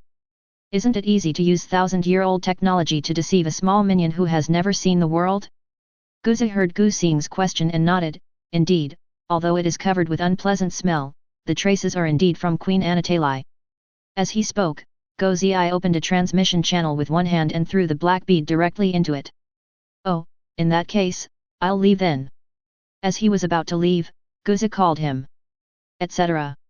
Gu Xing turned around and saw the dog's mouth was grinning widely, and the sound was creepy. "I didn't say I would let you go. Now that you're here, come with me." Before he finished speaking, Teddy spit out spider silk from his mouth, Trying to wrap up Gu Xing kicked the shadow in front of him. Brother, stop watching the fun, save me. A man in black suddenly emerged from Gu Xing's shadow, gripped a long knife, and cut the spider silk with one stroke. Wow, that's amazing! Gu Xing exclaimed. The man in black glanced at Gu Xing strangely, then rushed forward to grab Teddy. Teddy knew that he could not defeat the man in black, so he decisively chose to self-destruct. Bang! With a loud bang, only a pit with a diameter of half a meter was left where Teddy was standing. Gu Xing looked at the pit and sighed, just leave if you want to. Why blow up a hole in the ground and affect the city appearance? Man in black. Gu Xing smiled and said to the man in black, thank you for your protection, big brother. But... He paused, and decided to tell the man in black, there will be an energy fluctuation somewhere recently, and a group of people from the Lost Paradise may gather there. You have to be careful. He has prepared a big gift for Teddy. When he returned to the competition venue, Jian Yuan paced back and forth anxiously, muttering constantly, and his eyes lit up when he saw Gu Xing. Brother Xing. You're finally back. He rushed up to give him a bear hug. Gu Xing pushed the fat face away with one hand, turned around and asked Sun Yangzi, what's the situation? Sun Yangzi spoke slowly, the competition is over. The individual competition points are second, and the team competition points are first. Teacher Shen has already removed all the bombs, and the bombs were triggered in the open space 40 minutes ago. There are no casualties. Gu Xing nodded, that's fine. Jian Yuan listened to this and muttered, Brother Xing, if only you had come back earlier, we could have won first place in any individual competition if you had participated in it. Sun Yangzi looked at Jian Yuan and explained, if Gu Xing participates in the competition, the bomb will definitely explode early. I know, I just feel it's a pity. After all, it's just a few points. Jian Yuan sighed. Although he has counter-injury, it is still too difficult to defeat a warrior type alone, so the individual competition is participated by Michelle Sun, Hu Tianba, and Su Dong. Ranking is not important. As long as you are in the top 3, you will be admitted to one of the 7 colleges of your choice. Gu Xing said calmly. Hearing this, Jian Yuan nodded, but then he thought of something and felt a little disappointed, but Brother Xing, you won't be able to get this recommendation. According to the rules of the competition, only the top 3 contestants who participated and won a game could get the admission quota. Gu Xing did not participate at all, so naturally he was not admitted. Oh, about that, I don't care. My target universities are those research institutes. Gu Xing thought. He didn't want to go to university, so if he had to go, he would go to the Institute of Archaeology. With his experience, it should be easy for him to get a leisurely position there. Jian Yuan opened his mouth and wanted to say something, but ultimately remained silent. Why does Brother Xing have no ambition at all? It makes him anxious just looking at him. Chapter 65. Gu Xing, come and teach this classmate how to use the sword. Gu Xing, the principal asked you to go to the office. Gu Xing, please go to the friendly match at number 2 middle school. Gu Xing. After returning from the principal's office, Gu Xing lay on the table like a dead fish. Brother Xing, you're back. Do you want a bar of chocolate? Jian Yuan looked at Gu Xing, who looked weak, and handed him a piece of chocolate. Gu Xing looked at the chocolate in Jian Yuan's hand, then looked at him, and suddenly exploded. He grabbed Jian Yuan by the collar and asked, didn't you say that I could be a lazy guy if I joined the gifted class? Why are you so busy? Jian Yuan felt a little aggrieved after hearing this. Brother Xing, the genius class is really not busy, it's because you are so outstanding. Gu Xing was forced to participate in the investigation conducted by the principal. And although he is only G level, his attributes and combat power are very high. When Shen Yan teaches, he also serves as a counselor, responsible for helping students to exercise. In addition, every time other schools challenged the students in the gifted class, they called it a friendly match, but they did not challenge others. They all wanted to challenge Gu Xing, but in the end these challengers were defeated by Gu Xing. Moreover, no matter who it was, no one could last more than 10 minutes under Gu Xing, so Gu Xing's reputation as the undefeated god of war spread to all major schools, and some schools even specially invited Gu Xing to exchange ideas. Gu Xing knew that Jian Yuan was not to blame, so he could only let go of his hand and lie down on the table again. He doesn't want to go to this school for a single day. Jian Yuan looked at Gu Xing's lost look, and suddenly thought of something that might make Gu Xing happy. Oh, by the way, brother Xing, I have good news for you. What? Gu Xing raised his head and looked at Qian Yuan. Qian Yuan immediately spoke up, recently, we discovered the lair of a king-level commander. At this point, Qian Yuan sighed, it's a pity that the commander escaped, but he was severely injured and should not be able to cause any trouble for a while. After hearing the news, Gu Xing lay down again and waved his hand, okay, I know about this matter. Now I want to sleep for a while. He had known about this not long ago. Due to your guidance, a king-level believer was seriously injured, star points plus 50 at that time, he filled the bead with concentrated star power, and the moment it was opened, it would definitely be noticed by the people of the Star Temple. I've clearly warned them, so why haven't they beaten him to death yet? Gu Xing muttered. Just the serious injury alone is 50 points. If he is killed, it will definitely be enough to unlock the next skill. What a pity. And that king will definitely bear a grudge against him. This is a moving bomb that might pop out at any time and kill him. Qian Yuan scratched his head as he looked at Gu Xing's autistic appearance. That's not right. Hasn't Gu Xing always been paying attention to these things?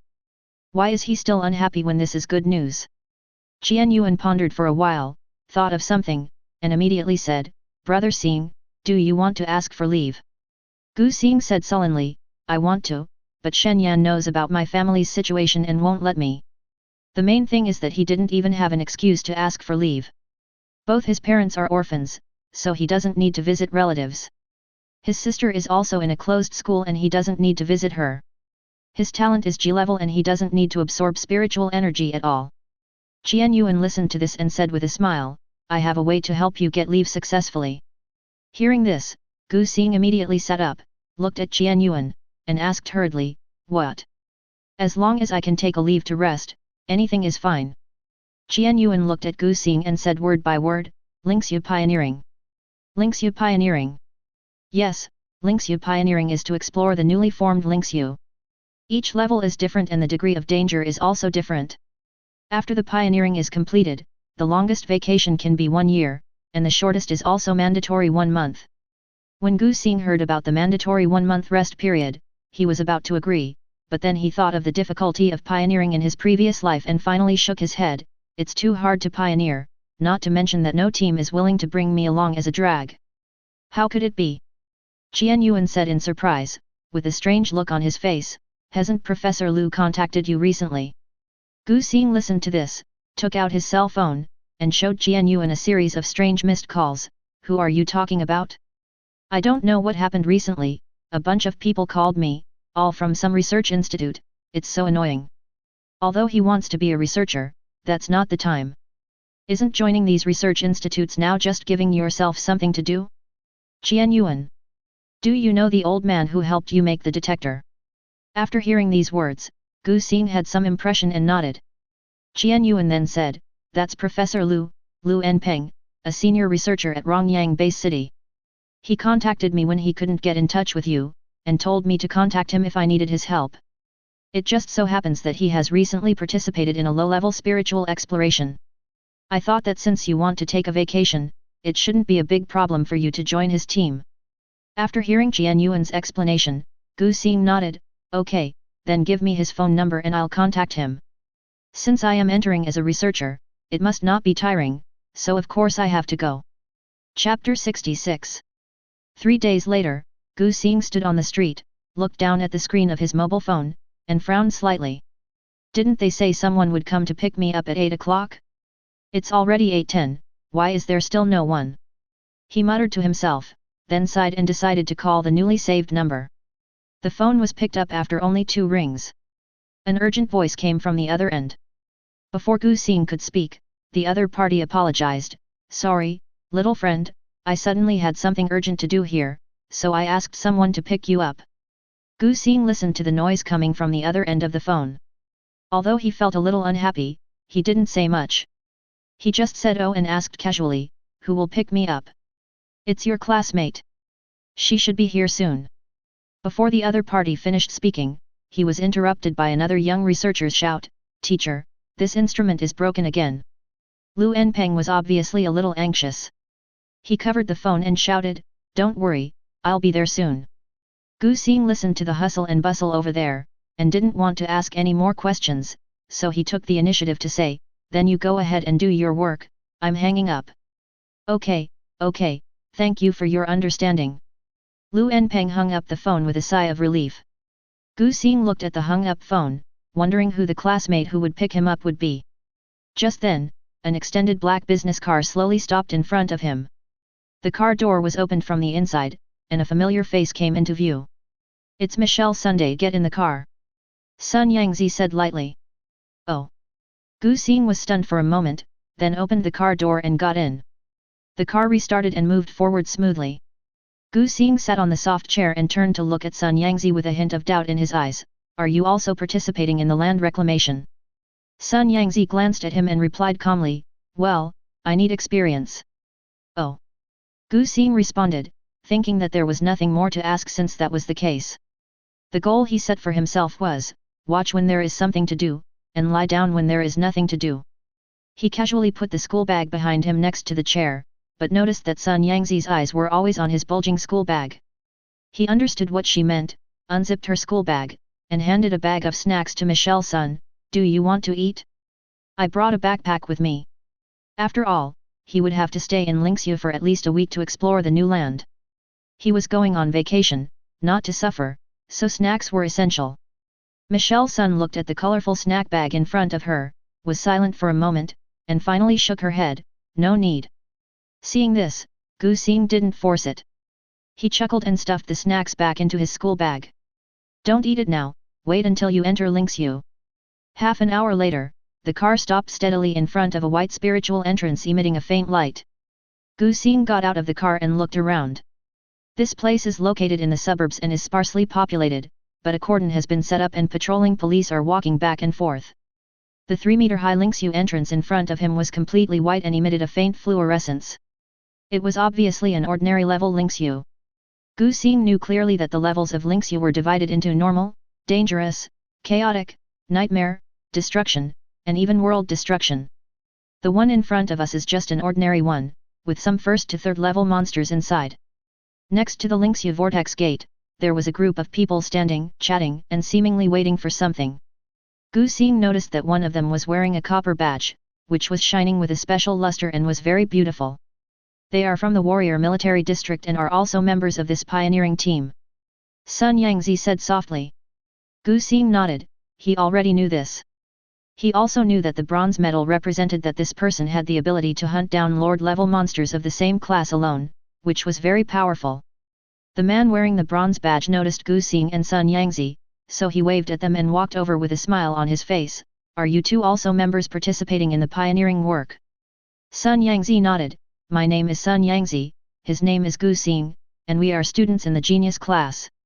When he heard that it was from the genius class, the man's eyes lit up and he immediately introduced himself. "My name is Anqi, and I'm a fire mage." After introducing himself, he turned around and shouted to the people chatting behind him, "Okay, stop chatting. 2 students from the genius class are here. Come over and meet them." Upon hearing this, those who were chatting stopped talking and gathered around. A warrior with scars all over his arms spoke first. "My name is Geng Hu, a warrior type DPS." As he spoke, he flexed his arm muscles and added proudly, "with the machete." His voice was loud and clear, just like his actions, exuding a sense of boldness. The honest man next to him also began to introduce himself. "My name is Zhao Dong, I'm a front row shield, you just stand behind me." The woman who had been playing games on her phone raised her head, glanced at the two of them, and said lightly, "Li Ping, Control Department." After that, she lowered her head again and continued playing the game. The last woman hid behind Anqi, with her head lowered, not saying a word. Anqi smiled and introduced them. "This is my sister, An Lan, she's an auxiliary therapist. She's a little shy around strangers, please forgive her." When the word shy was mentioned, An Lan lowered his head even more and hid behind Anqi without saying a word.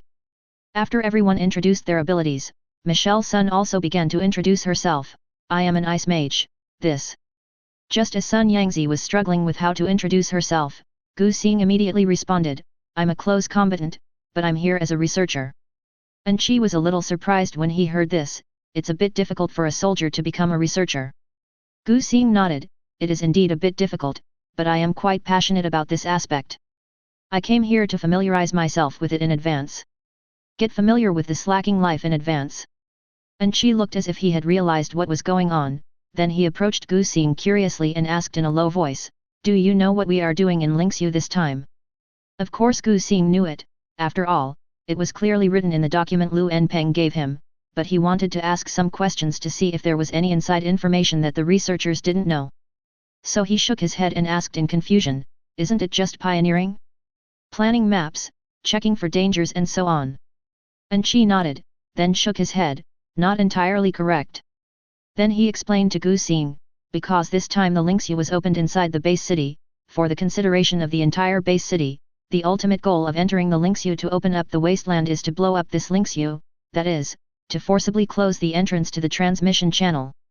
Gu Xing suddenly realized what was going on when he heard this, so that's why I only saw the entrance to Lingxiu outside the base city, but never inside the base city. But... He scratched his head, looking confused. That would be a waste, right?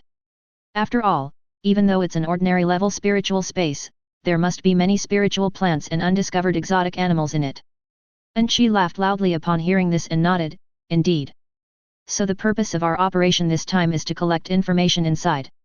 If we find spiritual plants and exotic animals, those that are valuable and have not been recorded will be transferred, those that have been recorded in the file." He coughed and whispered, "If the people at the institute don't want to take it, then we'll take it. You're a student, so you should take more. Even if you can't use it yourself, it'll be a good profit if you sell it." "I see, but I'd better forget it. After all, I can only fiddle with instruments. How would I know anything about spiritual plants?" Gu Xing scratched his head in embarrassment on the surface, but muttered in his heart. It turned out to be a good job. He wondered why a group of level 5 and 6 elites would take on this kind of escort job. What's so difficult about this? I'll teach you. And she looked at Gu Xing, a good kid who was eager to learn and ask questions, and couldn't help but teach him a lot of little knowledge and other practical skills on how to quickly identify spiritual plants that were not in books. The most important thing, he patted his pockets with a smug look on his face, if you stay in Lingxiu for a long time, you don't have to bring anything with you, but you must bring barbecue ingredients.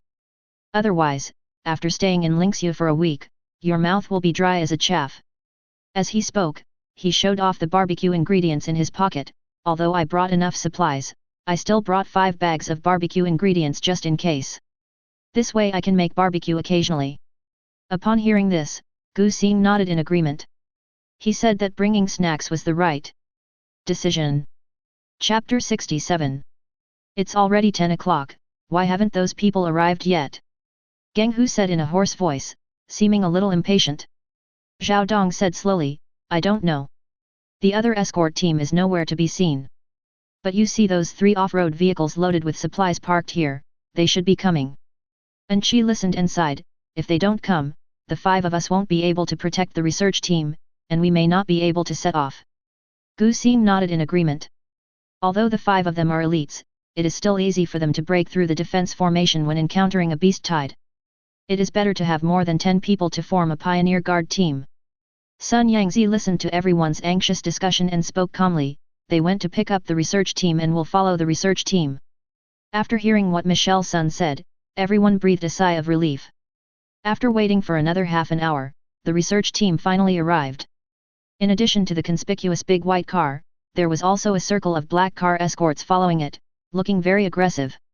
The big white car was allowed to pass by the police, while the black car was stopped outside the cordon. Because they couldn't drive in, all the doors of the black cars were opened, and a group of men in overalls got out and quickly rushed over here. Gu Xing looked at them. They were well trained and had completely different styles from Anqi and the others. He couldn't help but wonder, are they also from the military district? Anqi shook his head, "It shouldn't be, it's a bit like a bodyguard, could it be that the research team brought it with them?" Gu Xing heard the word bodyguard and thought of Michelle Sun knowing that they were going to pick up the researcher. He couldn't help but twitch his lips and turn to look at Michelle Sunday. "Are these all your bodyguards?" Sun Yangzi nodded, "Well, is there any problem?" Gu Xing. Anqi. Gu Xing was speechless, and Anqi was also shocked. Can rich people be so willful? Sun Yangzi noticed the resentment emanating from Anqi and explained, "They are only responsible for escorting and protecting my safety. They will not be involved in other matters.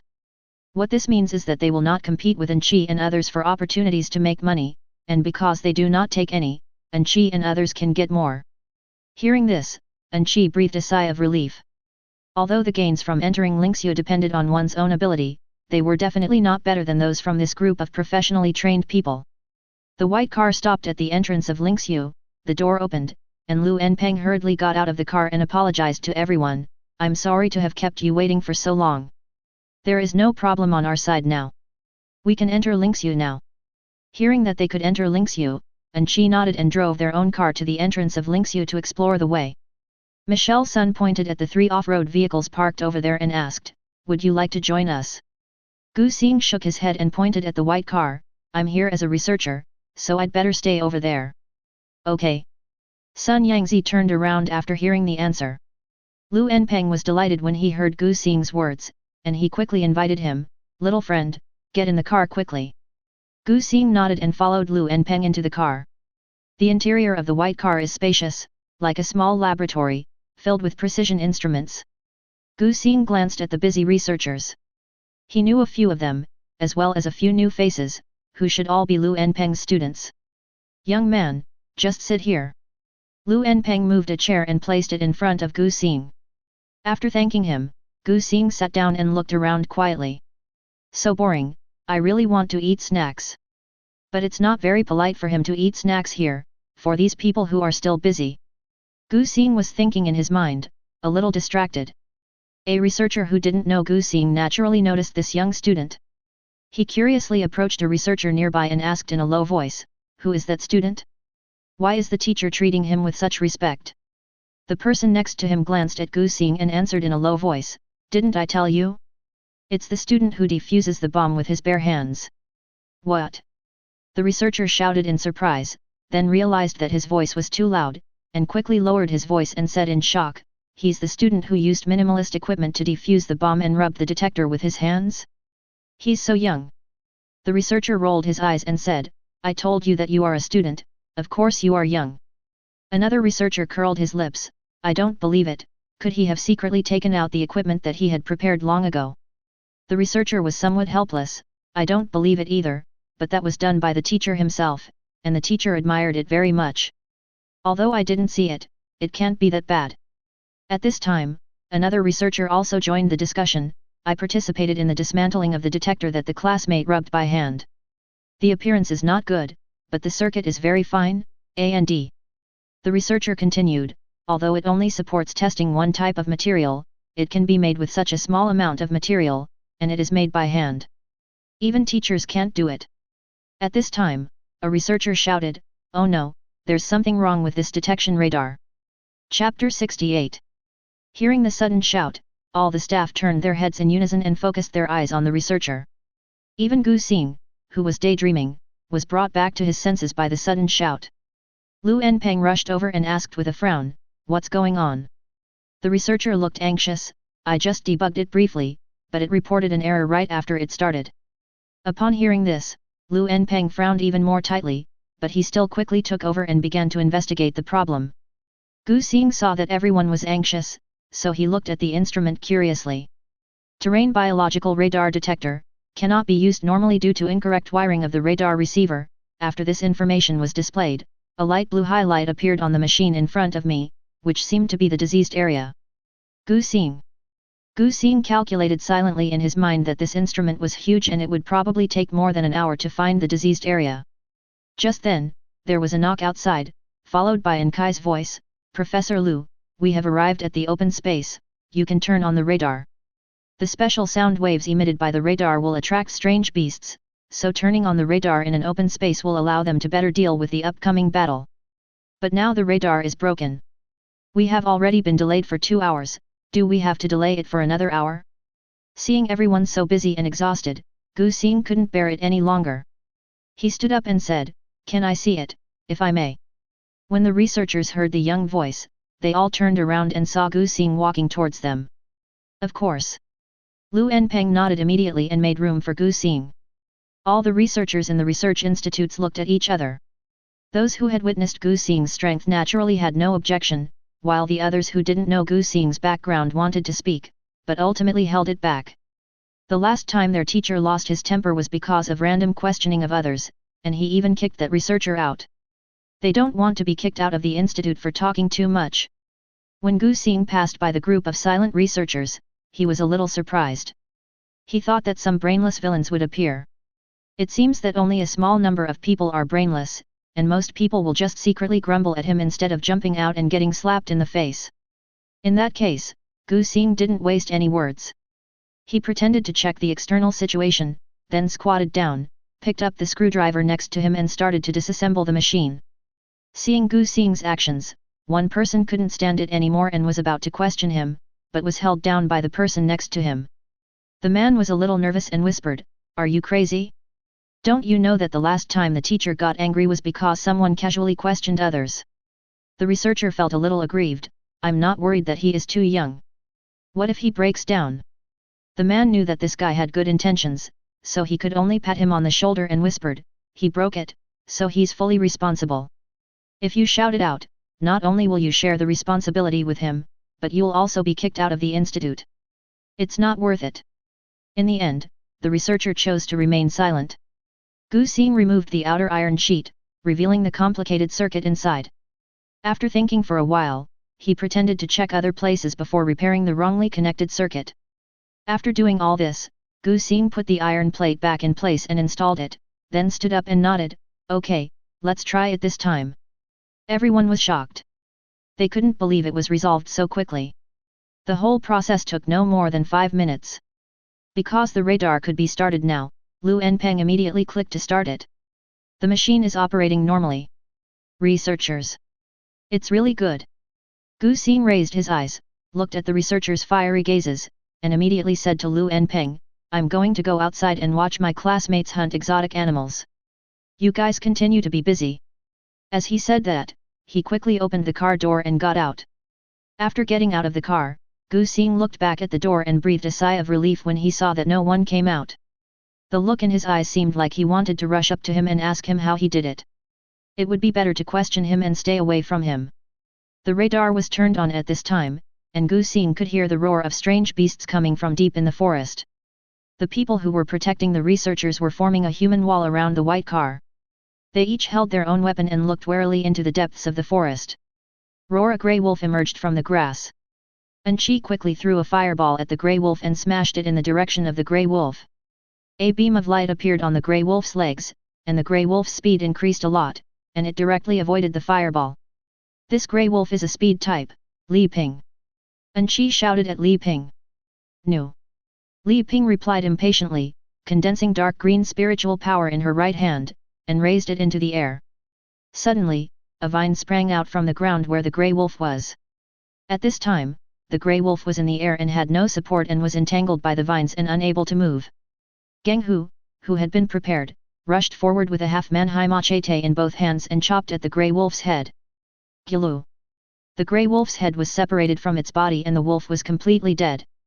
Just after the grey wolf was killed, many strange beasts emerged from the depths of the forest. Gu Xing watched as everyone was hunting the exotic beasts in an orderly manner, not letting any of them enter the encirclement, and nodded with satisfaction. They are indeed a team, with good coordination. Gu Xing looked around and found that there was no sign of Sun Yangzi in this direction. Sun Yangzi should be on the other side of the team. Thinking about this, Gu Xing went around to the other side of the car and indeed saw Sun Yangzi. At this time, Sun Yangzi had just killed a grey wolf when another strange beast rushed out of the forest. It was a huge black bear, roaring and rushing towards the crowd.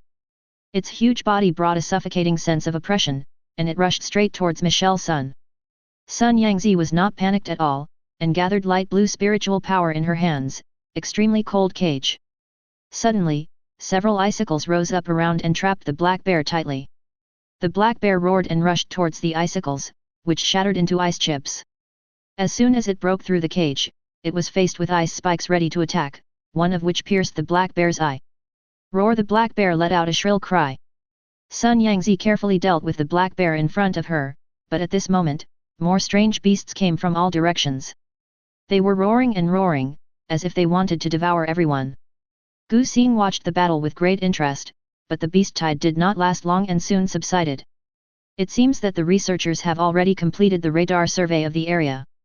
The beast tide had just ended when several researchers came out carrying several black boxes. They placed the boxes flat on the ground and opened them, revealing several drones.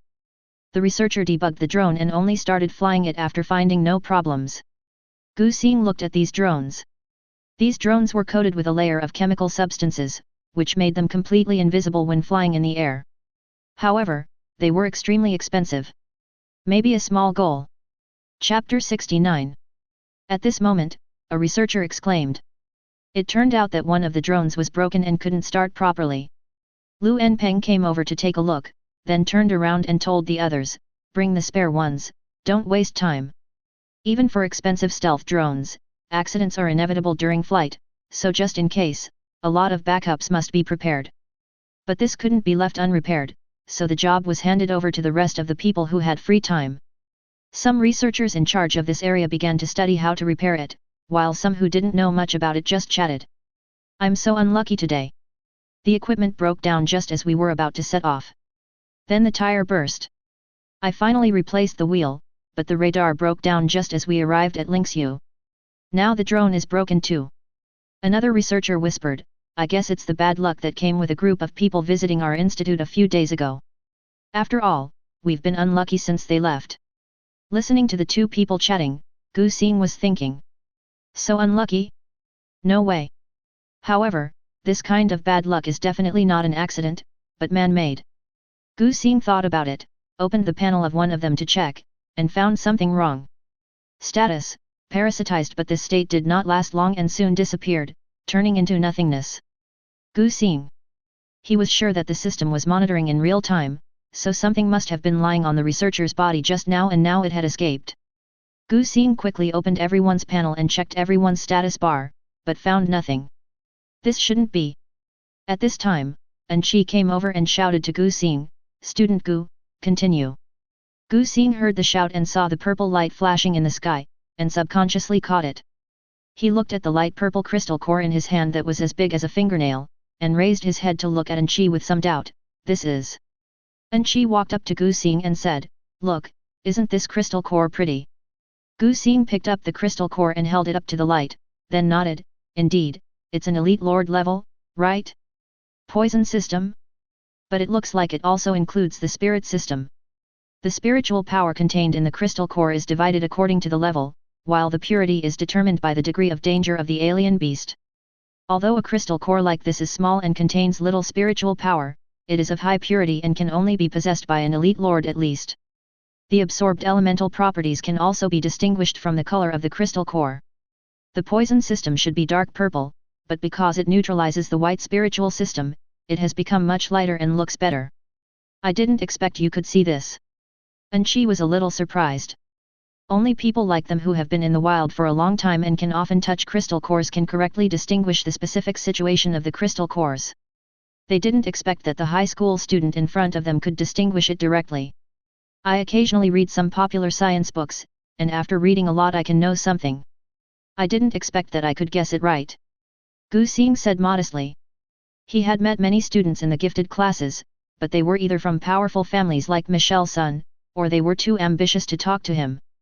People like Gu Xing who are willing to chat with them and even get along well with them are very rare.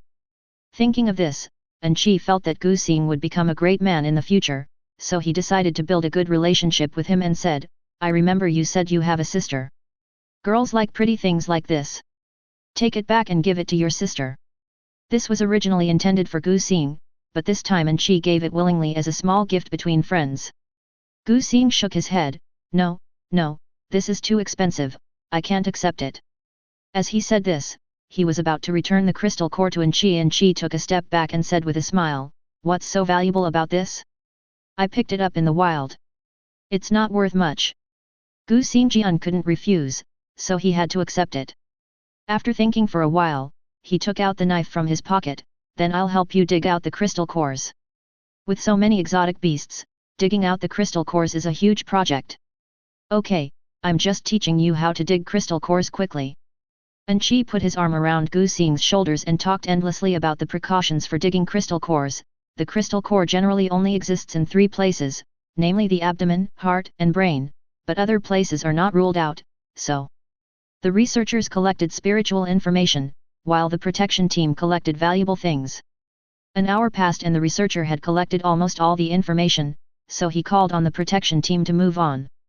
Gu Xing returned to the research vehicle and found that the problematic drone had not been repaired yet. As soon as Gu Xing got on the car, the researchers stared at him closely, which made Gu Xing feel a little uncomfortable. Staring at their fiery gazes, Gu Xing hesitated and asked tentatively, "Then, I'll do it." Hearing this, the researcher who was resting the drone immediately came to Gu Xing with the drone in his hand. "Gu Xing, put it on the stage. I can't fix it if you do this." "Oh. The researcher put it back on the table and laid out the tools needed for disassembly. Gu Xing came to the stage, looked around at all the researchers who were staring at him, including Lu Enpeng who was hiding nearby, and remained silent. "What's going on? Why do I feel like I have suddenly reached an incredible position? Isn't he ABD?" Gu Xing threw away the strange thoughts in his mind, looked at the drone that had been disassembled and reassembled in front of him, and opened the panel. After checking around and finding no problems, Gu Xing turned his attention to the controller next to him. "Drone controller, the battery is installed upside down and cannot be used normally." Gu Xing. "That's it." So Gu Xing opened the back cover of the controller, changed the direction of the battery inside, and reinstalled it. "Okay." Gu Xing put down the controller and looked at everyone. "Everyone." The researcher nearby took the remote control and tried to start the drone. Sure enough, the drone quickly received the command, rotated its wings and flew up. "Everyone." Lu Enpeng looked at this scene, glanced at everyone, and his face was as gloomy as water. Who was responsible for assembling the battery for this drone controller? And how come no one suspected such a basic assembly problem? The researchers shrank their necks like quails and were scolded by Lu Enpeng. Gu Xing stood aside and rubbed his nose. "Well, after scolding them, you can't scold me anymore." Chapter 70. The atmosphere in the laboratory was too heavy, so Gu Xing made up an excuse, saying that he was going to see his classmates, picked up his school bag and jumped out of the car. Because Gu Xing repaired the drone so quickly, before the convoy started to set off, Gu Xing saw Sun Yangzi's figure. He walked over and asked, "Is there any space in your car? Can I get a ride?" Sun Yangzi glanced at him and nodded slightly. Gu Xing immediately got into the back seat of the car and sat side by side with Sun Yangzi. There were a total of 20 people in the escort team this time. Except for the 5 of Anqi, the rest were Sun Yangzi's bodyguards. The 3 cars acted separately, with 1 car on the roof keeping watch and the other 2 cars packed with 5 people. Gu Xing breathed a sigh of relief, feeling that the atmosphere was always much more relaxed when he was with Sun Yangzi. He took out a box of chocolates from his school bag and handed it to Michelle. "Sun, you must be tired from the battle just now. Eat something sweet to replenish your energy." Michelle Sun looked at the chocolate and felt indeed hungry, but it was not a good idea to eat in a swaying car. "Thanks." In the end, Michelle Sun accepted the chocolate, opened the package and started eating. The bodyguard driving in front almost lost his driving when he saw his lady eating the chocolate given by a strange man. Gu Xing didn't know what the bodyguard was thinking. He opened a bag of potato chips and started eating them with a crunch. He wasn't tired, so of course he would pick the delicious food. The convoy moved forward slowly, and Gu Xing saw a strange beast coming out of the forest, but it was quickly dealt with by the warriors on the roof of the car. They arrived at an open space again, and the bodyguard informed the institute that they could start, and everyone prepared for the battle. But no strange beast appeared for a long time. Just when everyone was puzzled, Lu Enpeng found Gu Xing and explained his purpose. The detection radar is broken again. We have been repairing it for a long time but it still hasn't been fixed. Can you help take a look?" Gu Xing looked at Lu Enpeng, and a question mark popped up in his mind. It broke again. Lu Enpeng smiled awkwardly. "After this incident, I never let anyone touch the radar, and I didn't touch it myself, but it broke again." Gu Xing nodded. He roughly guessed that it was probably the parasite that caused it, so he followed Lu Enpeng back to the research vehicle. After Gu Xing looked around, he found the location of the lesion. It was because of another small problem, but after Gu Xing fixed it, the radar could be used normally again. The researchers looked at him with either shock or admiration. Gu Xing ignored the group's fiery gazes and just ran away. Fortunately, the drone operated well this time and did not break down suddenly. The vehicles moved and stopped until the sun set, and then everyone lit a bonfire and prepared to rest. Gu Xing, do you want to have barbecue with us? Mr. Zhao runs a barbecue restaurant, and the meat he grills is delicious. And she invited Gu Xing. When Gu Xing heard this, he nodded immediately, okay. And she asked Sun Yangzi again, classmate, are you going? Sun Yangzi shook her head, and at this time the bodyguard had already brought out the dishes that had just been cooked in the wok for Sun Yangzi. Gu Xing. And she. Damn it. Rich people really can do whatever they want. After finishing his meal, Gu Xing rubbed his full stomach happily and began to find a comfortable place to spread out his sleeping bag. Halfway through, Sun Yangzi's voice rang out beside him, do you want a tent? Oh, I just. Gu Xing turned around and saw the luxurious goose down sleeping bag and insect-proof tent, then looked at his own simple sleeping bag, which didn't even have a tent. He swallowed the no that was about to come out of his mouth and immediately nodded, yes. Although the power of the stars can prevent mosquito bites and even act as sound insulation, the feeling of a mosquito on the face is still impossible to ignore. Would you be a fool not to take advantage of a good deal? What about sleeping bags? We have extra ones here. Both. So, Gu Xing and Sun Yangzi shared a tent and used the same type of sleeping bags. Gu Xing. Gu Xing turned to look at Sun Yangzi, who had already closed her eyes and fallen asleep. Seeing that Sun Yangzi didn't say anything, Gu Xing didn't care anymore. When surviving in the wild, who cares about the difference between men and women? 3 days passed as the convoy stopped and went to collect information from Lingxiu. Occasionally, some unfortunate events occurred, but they were all resolved by Gu Xing in the end. The admiring looks of the crowd were so intense that Gu Xing felt a headache from being stared at. He decided to keep the panel open. He didn't believe that he couldn't catch the guy who caused the misfortune. Gu Xing stared at everyone's status bar, which was none. He had gained nothing and felt a little depressed. Opening the panel also requires star power, and he is almost drained of it. At this time, the researcher who was testing nearby suddenly exclaimed, there is energy fluctuation 3 kilometers to the southwest. After hearing this, Lu Enpeng walked over and looked at the fluctuation value and speculated, the spiritual power value here is too high. Perhaps this is where the secret treasure is. Anqi and Gu Xing were chatting, so they naturally heard this sentence. Anqi raised his eyebrows, turned around and asked Gu Xing, do you know the secret treasure? The detailed introduction of the secret treasure did not appear in high school textbooks, so Gu Xing shook his head. Anqi then explained, the secret treasure is a treasure in the Lingxiu. Each Lingxiu has only one, and it cannot be replicated. The higher the level of the Lingxiu, the greater the use of the secret treasure. Speaking of this, Anqi couldn't help but feel a little proud. I heard that when the war just started, our country had already broken through the destruction level Lingxiu and obtained the awakening stone. Other countries haven't gotten through it yet. Gu Xing was also proud on the surface, but he complained in his heart, isn't it just a fixed reward for the first dungeon? The awakening stone is also a reward for the first cutscene at the beginning of the game. Because it is bound to Dragon Country, it is naturally given to Dragon Country. Geng Hu was also listening nearby. He laughed out loud when he heard this. I said our country must have a strong national destiny. We used to be miles ahead of other countries. Hearing this, Gu Xing thought about the historical knowledge he had learned and said with some doubt, but the book says that our Dragon Country is the third most powerful country after the United States and Bear Country. It doesn't seem to be the first. Thinking that with my assistance, Longguo would definitely be number 1, but why has it fallen to 3rd place now? Even if the country was closed to the outside world, it wouldn't have declined so badly. It was even invaded. Geng Hu scratched his head as he listened to Gu Xing's words. Anqi was silent for a moment, shook his head and said, I don't know the specific reason, I just know that our country was once very prosperous, but it suddenly declined because of some things. Geng Hu looked at the two silent people, smiled and patted Gu Xing on the shoulder, so the future of Longguo depends on you young people. Gu Xing smiled and nodded, then fell silent again. It seems that although they are under the jurisdiction of the military, they still have no access to confidential information.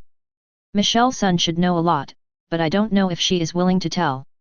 At this time, Sun Yangzi, who had just finished chatting with Lu Enpeng, came over, looked at Gu Xing and said, will you come with me? Because the secret treasure is too special and rare, no matter what level of Lingxiu it is, the secret treasure will be donated to the country free of charge. Therefore, it would be better to hand this matter over to Michelle Sun, who often deals with the authorities. Gu Xing guessed that Lu Enpeng also thought so. Moreover, he just wanted to tentatively ask about the specific reasons for the decline of the Dragon Kingdom, so he nodded. Chapter 71. Because those who came this time were high-level warriors of level 4 or 5, it was easy to fight this kind of ordinary Lingxiu, so Sun Yangzi only selected 5 people, and the rest stayed where they were to rest.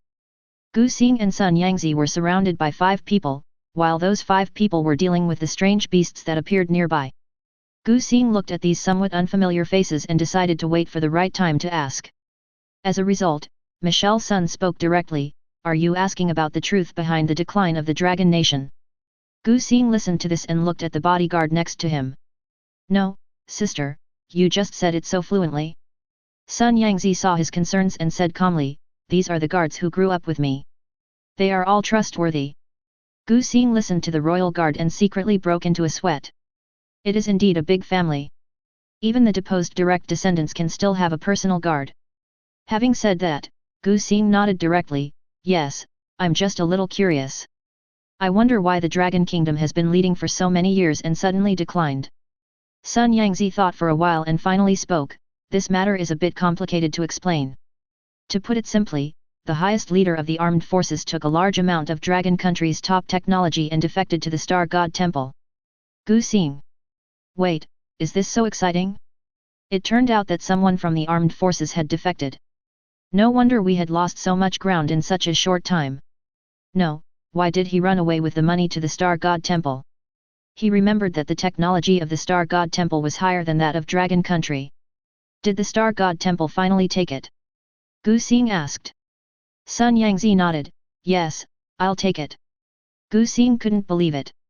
After all, in his previous life, Dragon Country was just a place that he focused on supporting, while the Star God Temple was his power, and the focus of resources must be in the Star God Temple. So the Star God Temple doesn't lack this thing? Thinking of this, Gu Xing asked again, after this incident, what was the attitude of the Dragon Kingdom officials towards the Star God Temple? For the exclusive technology and resources within the Star God Temple, Dragon Country can only pretend that nothing happened and block this information. However, Dragon Country will not cooperate with matters such as promoting faith. Gu Xing nodded, "So that's it." He said that in the past, all the people of Dragon Country believed in Star God, but now the belief in Star God has gradually disappeared, and some people don't even know about the belief in Star God and only know that it is a force. However, Gu Xing still couldn't understand why he defected and then ran to the Star Temple. Gu Xing was lost in thought and Sun Yangzi did not bother him. After walking for a long time, they finally arrived at the location of the secret treasure, a cave. There was clearly a large amount of spiritual power emanating from the cave, and there was also a hint of medicinal fragrance mixed in with the spiritual power. "So it's a pill," Gu Xing muttered. "The elixirs and secret treasures in ordinary level Lingxiu are all very good, but if they are weapons or props, they may be relatively useless and not very useful." Sun Yangzi explained. Gu Xing nodded in agreement. Just like $1,000 computer and $1,000 pen, although they have the same price, their values in their respective fields are different. Although elixirs are of the lowest grade, they are definitely stronger than weapons. Roar. The roar of a strange beast was heard in the cave. The area where the secret treasure is located has abundant spiritual energy, so there are many exotic beasts nearby, but in the cave, the ones living here must be king-level exotic beasts. "Miss, please wait here for a moment. We will deal with the king level first," the bodyguard at the side said respectfully to Sun Yangzi. "Well, be careful." Sun Yangzi nodded slightly, and the bodyguards nodded in response.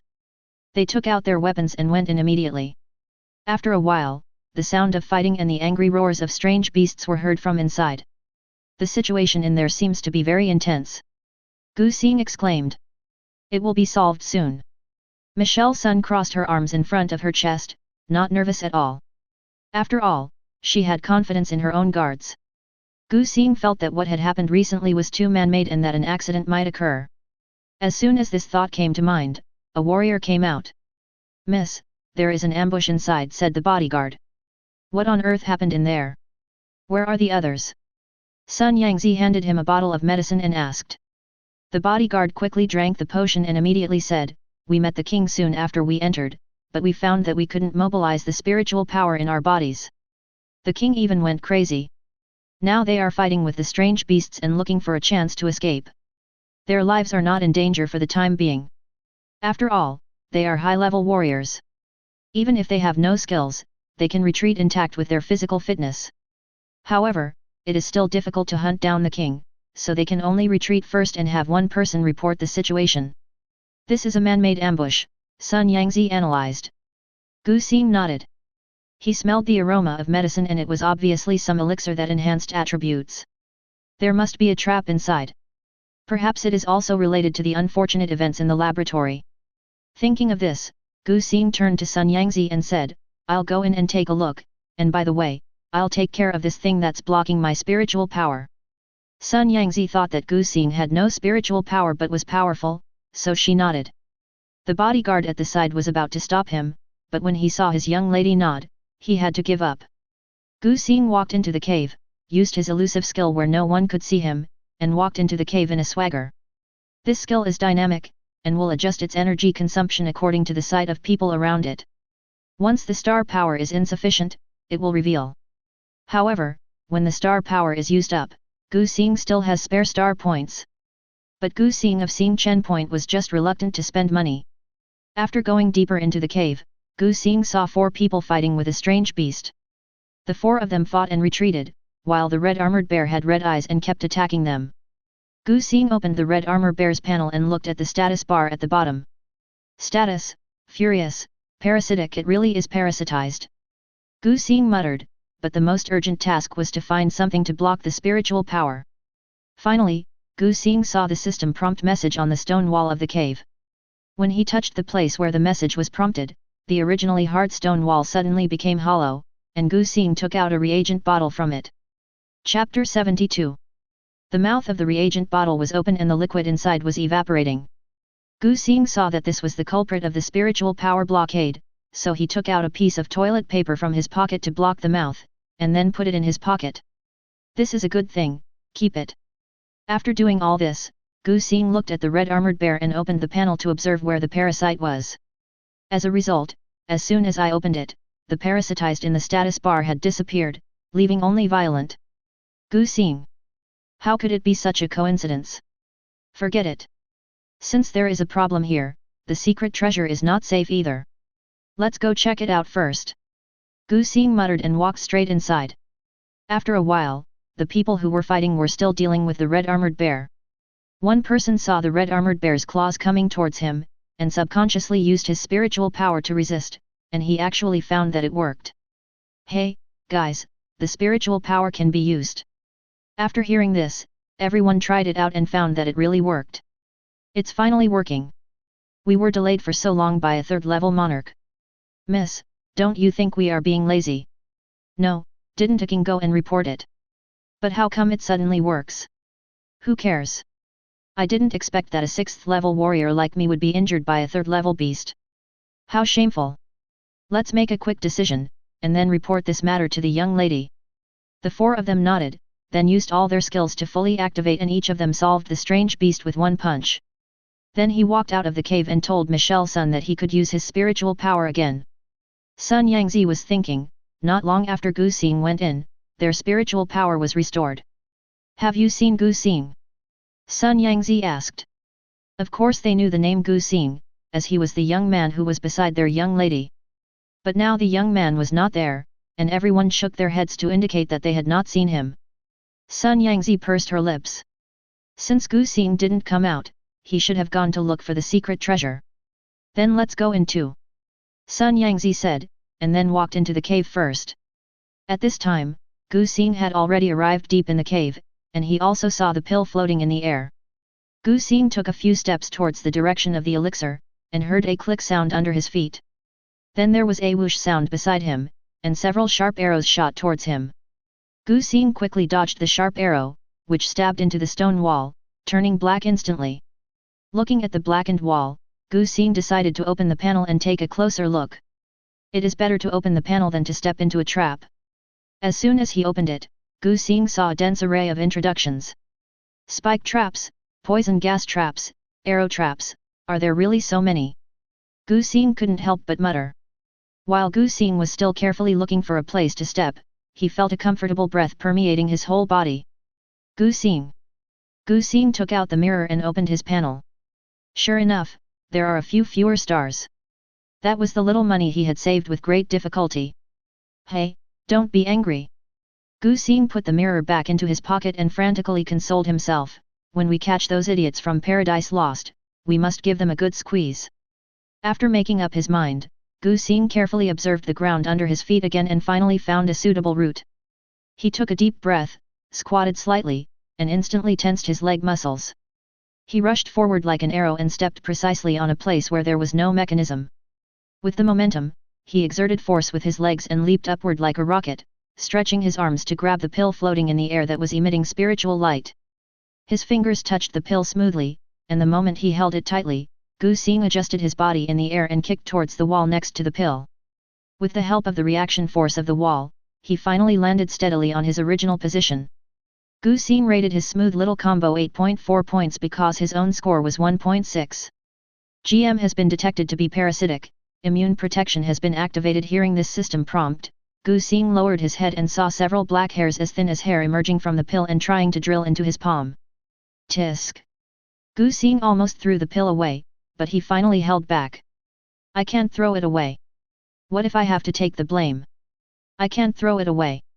Gu Xing frowned and thought as he looked at the flexible hair that kept drilling under the skin. This thing should also be a product of Paradise Lost, so are they afraid of the power of the stars?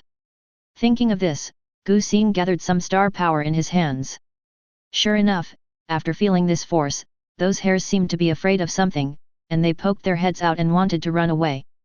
Gu Xing tried to clear the area near the elixir. So, all the hair went into the pill. After doing all this, Gu Xing finally breathed a sigh of relief. At this time, Sun Yangzi also came over with her bodyguards.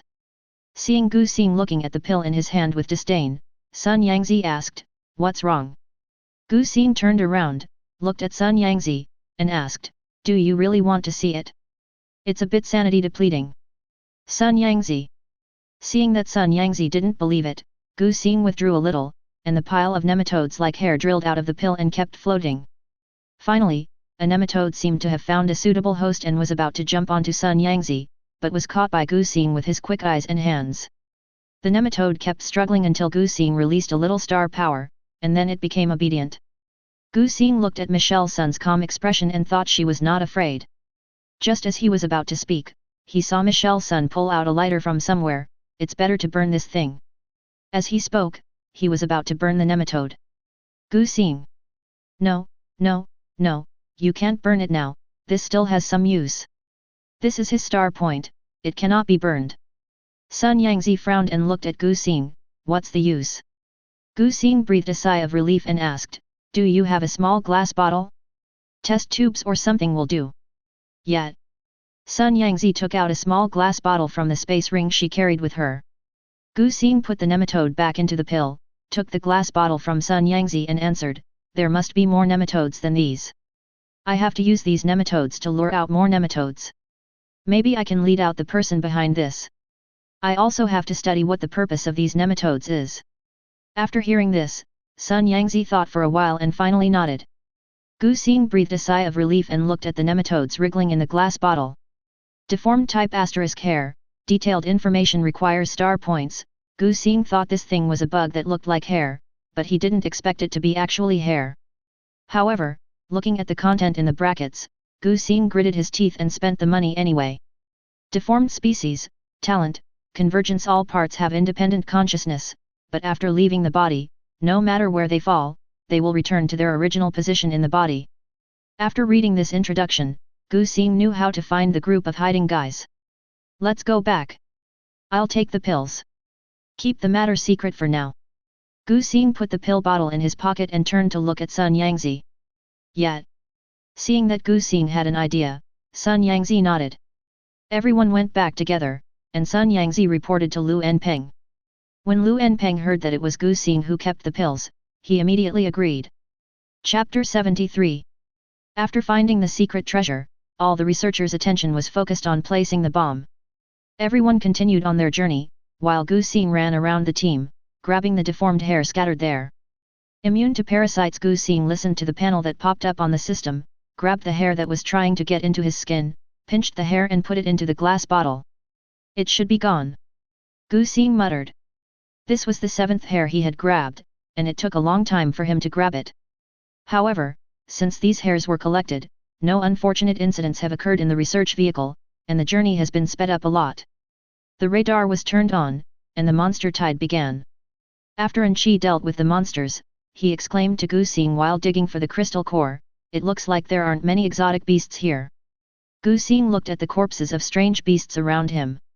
The number of alien beast corpses today has not increased, and is even half less than the first alien beast wave.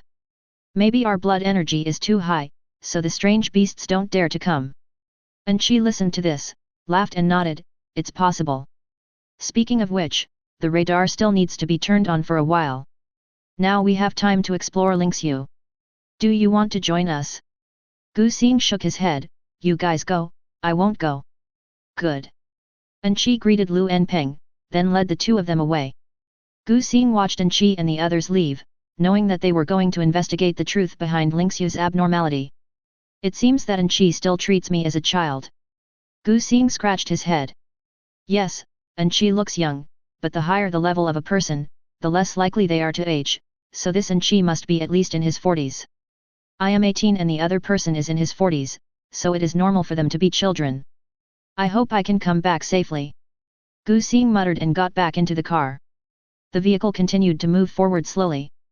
After an unknown amount of time, it finally arrived at the edge of Lingxiu. The edge is filled with grey fog.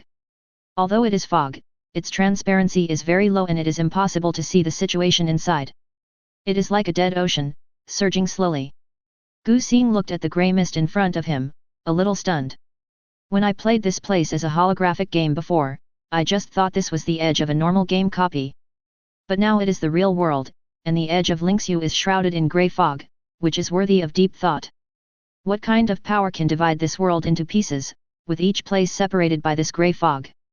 So Gu Xing opened the system panel to find out what the fog was, but what was displayed after opening it stunned Gu Xing. Current permissions are insufficient. Gu Xing.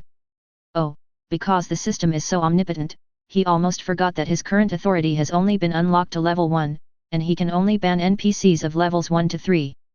As for the detection panel, it took him so long to encounter one that cannot be spied on. It seems that this grey fog is more powerful than ordinary things. But how do I upgrade this permission? Improve attributes and unlock new permissions. Looking at the system window that popped up, Gu Xing remained silent. Now all his attributes are already 25. Over 100 attributes are not enough, does it have to be 150? Just as Gu Xing was lost in thought, Sun Yangzi's voice was heard from the side. "Don't get too close to the grey fog. If you fall into it, no one will dare to go in and save you." "Yeah, I know." Gu Xing withdrew his thoughts. Although the book doesn't talk about the secret treasure, it does talk about the grey fog, so it's still the main focus. Unless it is absolutely necessary, do not get close to the grey fog. Even if you see it, move away immediately. Because once you touch the grey fog, at the very least your mind will be corroded and you will become a fool for life, or at the worst you will be directly sucked into the grey fog and your body will never be found. But that's all the book says. Apart from this, Gu Xing also knows some other things that are not well known to the public. Monsters above the disaster level can freely travel to various spiritual realms, and the group of people in the Lost Paradise can also be teleported by grey fog through special devices. To put it simply, there is a chance that a world boss will appear when playing a dungeon, and there is also a certain chance that a difficult task will appear. Thinking that danger might suddenly appear next to the grey fog, Gu Xing decided to step back. Although he activated the elusive skill to conceal the aura of star power, he could never be sure which dog might come and hit him. Looking back, he saw Lu Enpeng calling on a few people to dig a pit. Gu Xing walked over curiously and asked, "What is this for?" Lu Enpeng was watching from the side. Seeing that it was Gu Xing, he pointed to the red box beside him and answered, "This is a special bomb that can close Lingxiu. It contains a device that disrupts the magnetic field. As long as it is installed at the weak point of Lingxiu and detonated at a fixed time, the entrance to Lingxiu can be forcibly closed. How many of these things do I need to pack?" "This is a common grade Lingxiu, and it's not very big, so one is enough." Gu Xing watched everyone carefully put the red box into the pit, and asked a little worriedly, what if this thing is discovered by a strange beast or someone else? Can it be taken apart? After all, the true form of this deformed species has not been found yet, so there might be unexpected events. Or maybe their target is these red boxes, and they want to detonate them prematurely so that they can never leave them. After all, the people in the Lost Paradise have special devices that allow them to leave through the grey fog, while they can only leave through the teleportation entrance. Once it is forcibly closed, they can only wait for Lynxu to open it again. But once the export is reopened, it may not be certain which country it will be in, and you may be arrested as a person who has lost paradise. What's more, if he had been missing for so long, his sister wouldn't threaten people with a bomb just to find him. Gu Xing felt a headache when he thought of that scene. No, there must not be any accidents. Lu Enpeng heard Gu Xing's question and said with a smile, because of the special nature of this thing, even the outer shell is made of the strongest material. It is enough to withstand the full force attack of a level 5 alien beast. Even if it encounters a level 6 or 7 beast, it can delay it for a while. There was confidence in his words, but Gu Xing was not very confident and asked again, how long is the timer? 168 hours. A week. Gu Xing thought. It would take 2.5 days to get back if we travel day and night, but if it were under normal circumstances, it would only take 5 days, which would be enough. I just hope that the accident in the middle can be resolved within 2 days, so as not to end up in a war of attrition. However, just in case, Gu Xing still discussed with Lu Enpeng whether they could travel back day and night. Although Lu Enpeng felt it was a bit strange, he still adopted his suggestion. Chapter 74.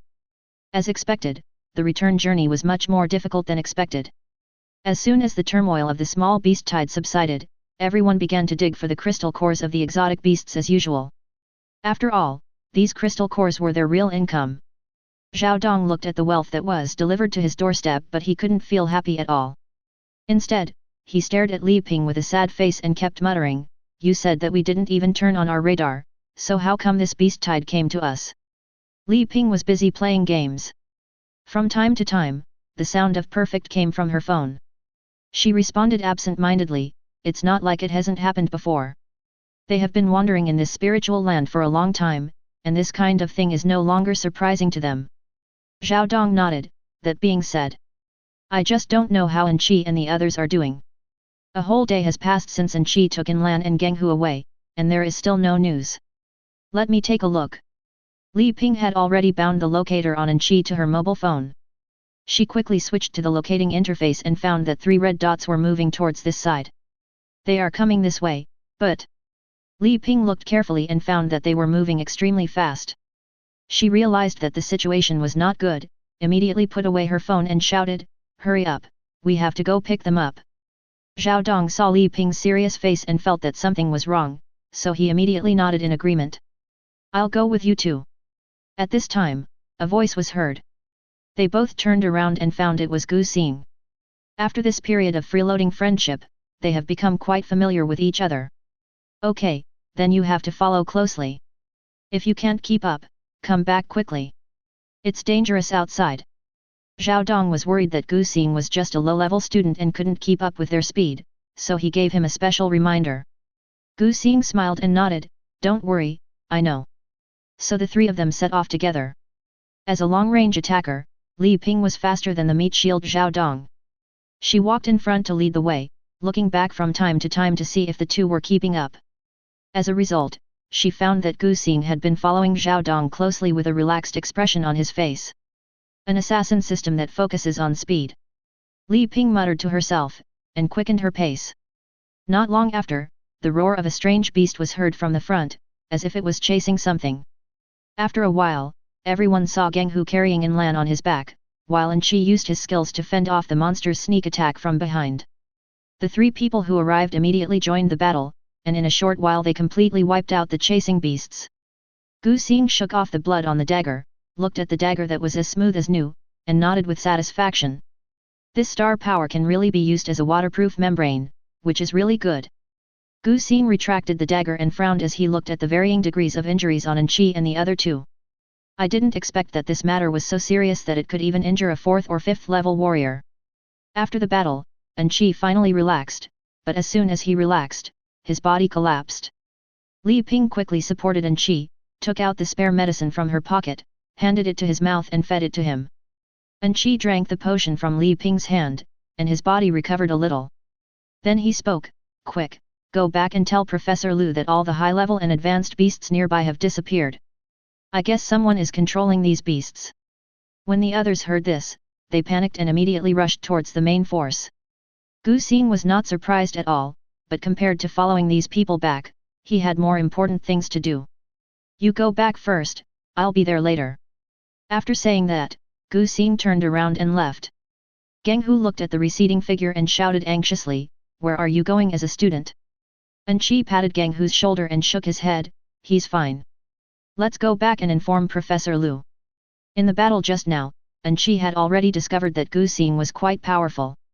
After all, he can hunt down third-level monsters without using any skills, and he feels even stronger than Geng Hu, who is in the middle stage of 4th level. Maybe he discovered some important clues and left. Although Geng Hu felt a little nervous when he saw Gu Xing's departing back, he finally decided to follow the captain's arrangements. Gu Xing walked through the forest, occasionally looking down at the bottle in his hand. All the hair inside was facing the same direction. Just now, he received a series of parasitic immunity prompts, and then he realized that the strange beasts that were chasing An Qi were all parasitic. He immediately opened the glass bottle and put the hair into it. But as soon as it was put in, the hair seemed to be urged forward, heading in one direction, trying to rush out. Gu Xing knew that it must be the real body that was summoning these hairs, so he said goodbye to An Qi and others and ran towards the direction of the hair. At this time, An Qi and others finally rushed back, only to find that the large army had been besieged by strange beasts. Although the guards were of high level and could fight these strange beasts with ease, they could not withstand the crazy and desperate siege of these beasts. When Sun Yangzi saw An Qi and others, she immediately ordered some people to escort them in. When An Qi passed by Sun Yangzi, he said, "Gu Xing has left." After hearing this, Michelle Sun just nodded, "I know." When Gu Xing left, he specifically asked her for a locator and told her to go find him if he stopped moving. A bodyguard came over and discussed the next strategy with Michelle Sunday. "Miss, it looks like this strange beast is going to drag us along. How about we fight it while we're on the move?" After hearing this, Michelle Sun shook her head and said, "No, it shouldn't take long to be resolved." At this time, Gu Xing had come to the entrance of a cave, which looked like there were signs of someone living there. He immediately activated his elusive skill to the maximum, completely concealing his aura and presence. He walked in carefully and saw a man sleeping on the ground. Walking further inside, I only saw a bald little girl about 10 years old. The little girl in her tattered skirt squatted in the corner, head down, fiddling with the straw at her feet. It seems that the hair is hers. Gu Xing thought to himself, turned around and went back to deal with the man. But he saw that the man's level on the panel was mid-level 4th order, and his current authority was not enough to ban him. "Let me think about it." Gu Xing stared at the man's panel, then felt in his pocket and found the spiritual power nullifying potion he had taken out from the secret treasure cave a few days ago. He opened the potion bottle and waved it over the man's nose. After a while, the man's status bar changed to spiritual power cannot be used. Seeing this, Gu Xing immediately stabbed the dagger into the man's throat to prevent him from screaming and scaring the girl. "Gilu!" The man suddenly opened his eyes and saw the boy in front of him. He was about to use his spiritual power to fight back but found that he couldn't use it. He tried to shout, but his throat was full of blood. While the man was stunned, Gu Xing covered the dagger with star power and stabbed it into his head through his eyes. The man struggled for a few times, and finally stopped moving. Completely. Chapter 75. Successfully killed a common pagan in Paradise Lost, star points +2. After doing all this, Gu Xing stood up, brushed off the dust on his body, and did not retract the dagger. Instead, he walked towards the little girl with empty hands. The little girl did not look up at the sound, but fiddled with the straw at her feet. She pulled the straw off and put it directly into her mouth, chewing it. Gu Xing approached the little girl and looked at the panel next to her. Name, deformed species, semi-finished product, gender, female level, early stage of level 3 talent skill, convergence * hair attributes, 18 to 10 status, wound infection, severe hunger, moderate dehydration, half puppet. Gu Xing felt mixed emotions after seeing this long list of conditions. He slowly squatted down and looked at the little girl quietly. The little girl's body was covered with wounds of varying sizes. She seemed unaware of Gu Xing's arrival, but continued to struggle with the withered grass at her feet. Gu Xing thought about it, felt his pocket, and finally found a piece of fruit candy at the bottom of his pocket and handed it to the little girl. A piece of candy wrapped in colorful plastic paper appeared in the little girl's sight. She paused for a moment, and then continued to fight with the dry grass without paying any attention. Is it because it is half puppet and can only act after receiving orders? Gu Xing unwrapped the candy coating, revealing the light pink candy inside, and handed it back to the little girl, saying softly, "This candy is very sweet, try it." The little girl seemed to have heard a command and then she took action. She raised her head slightly, stared at the candy in Gu Xing's hand, then leaned over and took the candy in one bite. The candy melted in her mouth, and a sweet taste instantly spread. The little girl was stunned for a moment, looked up at Gu Xing, and quickly lowered her head. Does semi-puppetization mean being able to follow instructions but still retaining a trace of personal emotions? Put all your hair back in. Gu Xing said, opening the bottle in his arms. The little girl shivered, and the hair seemed to have heard the call, crawling towards her frantically, and soon returned to its original position. Gu Xing stared at the little girl's sparse hair, and saw that the hair moved. The girl's attribute values increased, and her condition improved a lot. Gu Xing looked down at the pill in the bottle, which had been eaten till only the outer shell was left, and remained silent. I didn't expect that this hair could chew pills. I still have some candy. Do you want to come with me? Gu Xing stretched out his hand, waiting for the little girl to take the initiative to put her hand in his palm. When the little girl heard the word sugar, she was stunned for a moment, slowly raised her head, and looked at Gu Xing's palm, motionless. This is not an instruction, but more of a question. She can choose to continue with the instruction stay or she can follow her heart. In the end, the little girl put her hand in Gu Xing's palm. Because the little girl had too many negative states and ran too slowly, he picked her up and carried her back. Miss, there is someone at the 3 o'clock position. Would you like me to catch him? The bodyguard beside her whispered to Sun Yangzi. Sun Yangzi thought about it, and finally shook her head. She watched the red dot on the locator in her hand stay in one place for 3 minutes, and immediately said, "They are not in a hurry, let's go find Gu Xing now." Miss, let's leave. What should we do with these strange beasts? Before the bodyguard finished speaking, the group of strange beasts that were frantically rushing towards the crowd seemed to wake up. Their fearless attitude disappeared, and instead the strange beasts began to flee in all directions. At this time, those who were secretly observing in the forest also left. Several men in black were discussing in low voices as they ran back. Why are those strange beasts not obedient? Someone asked puzzledly. It must be the problem with the experimental subject.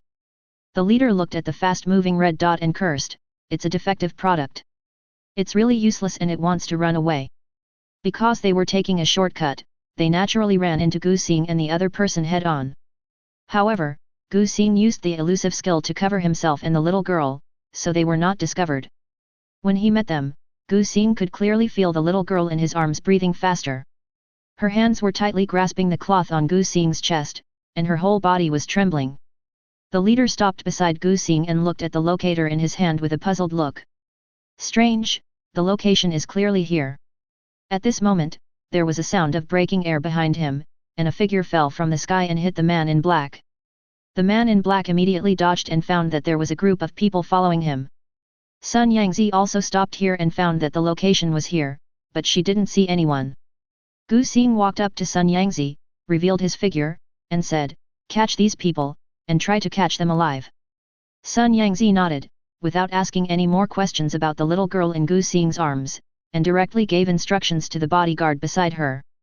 The bodyguards took action immediately, and because they were well trained and had sufficient manpower, they quickly captured the 3 men alive. The leading man in black was pinned to the ground. Since the poison in his mouth had been dug out, he could only struggle desperately. After struggling to look up, he saw the little girl in Gu Xing's arms and shouted, "Are you going to be a traitor? Why are you around the enemy? Use your skills to kill them." Gu Xing looked down at the little girl and asked softly, "They can't threaten you now, so do you want to go with them, or with me?" The little girl's lips were pale and she was trembling as she tried to raise her hand, as if she was going to release a skill, but in the end, she did nothing. "She is injured. You take her back for treatment first, and leave a few of them with me to interrogate these people," Gu Xing said as he handed the little girl in his arms to Sun Yangzi. Sun Yangzi was about to take it, but saw the little girl holding on to Gu Xing's clothes tightly and refusing to let go. The interrogation must not let the little girl participate. Gu Xing thought about it and asked, "Did you bring any candy?" Sun Yangzi. Sun Yangzi was thinking about the chocolates that Gu Xing had stuffed into her recently. She hadn't eaten a few of them, so she took them out. "Give it to her." Michelle Sun gave the chocolate to the little girl and she ate it. This time Gu Xing asked Sun Yangzi to take the call, and the little girl did not resist. As Sun Yangzi carried the little girl away, Gu Xing looked at the group of people pinned to the ground and said with a smile, "Okay, now it's between us." But that smile was a little creepy. If you enjoyed this video, please give it a like and subscribe to the channel so you're notified of future uploads. You can find the next parts in the playlist visible on the screen or on my channel. Thank you for watching, and I'll see you in the next one.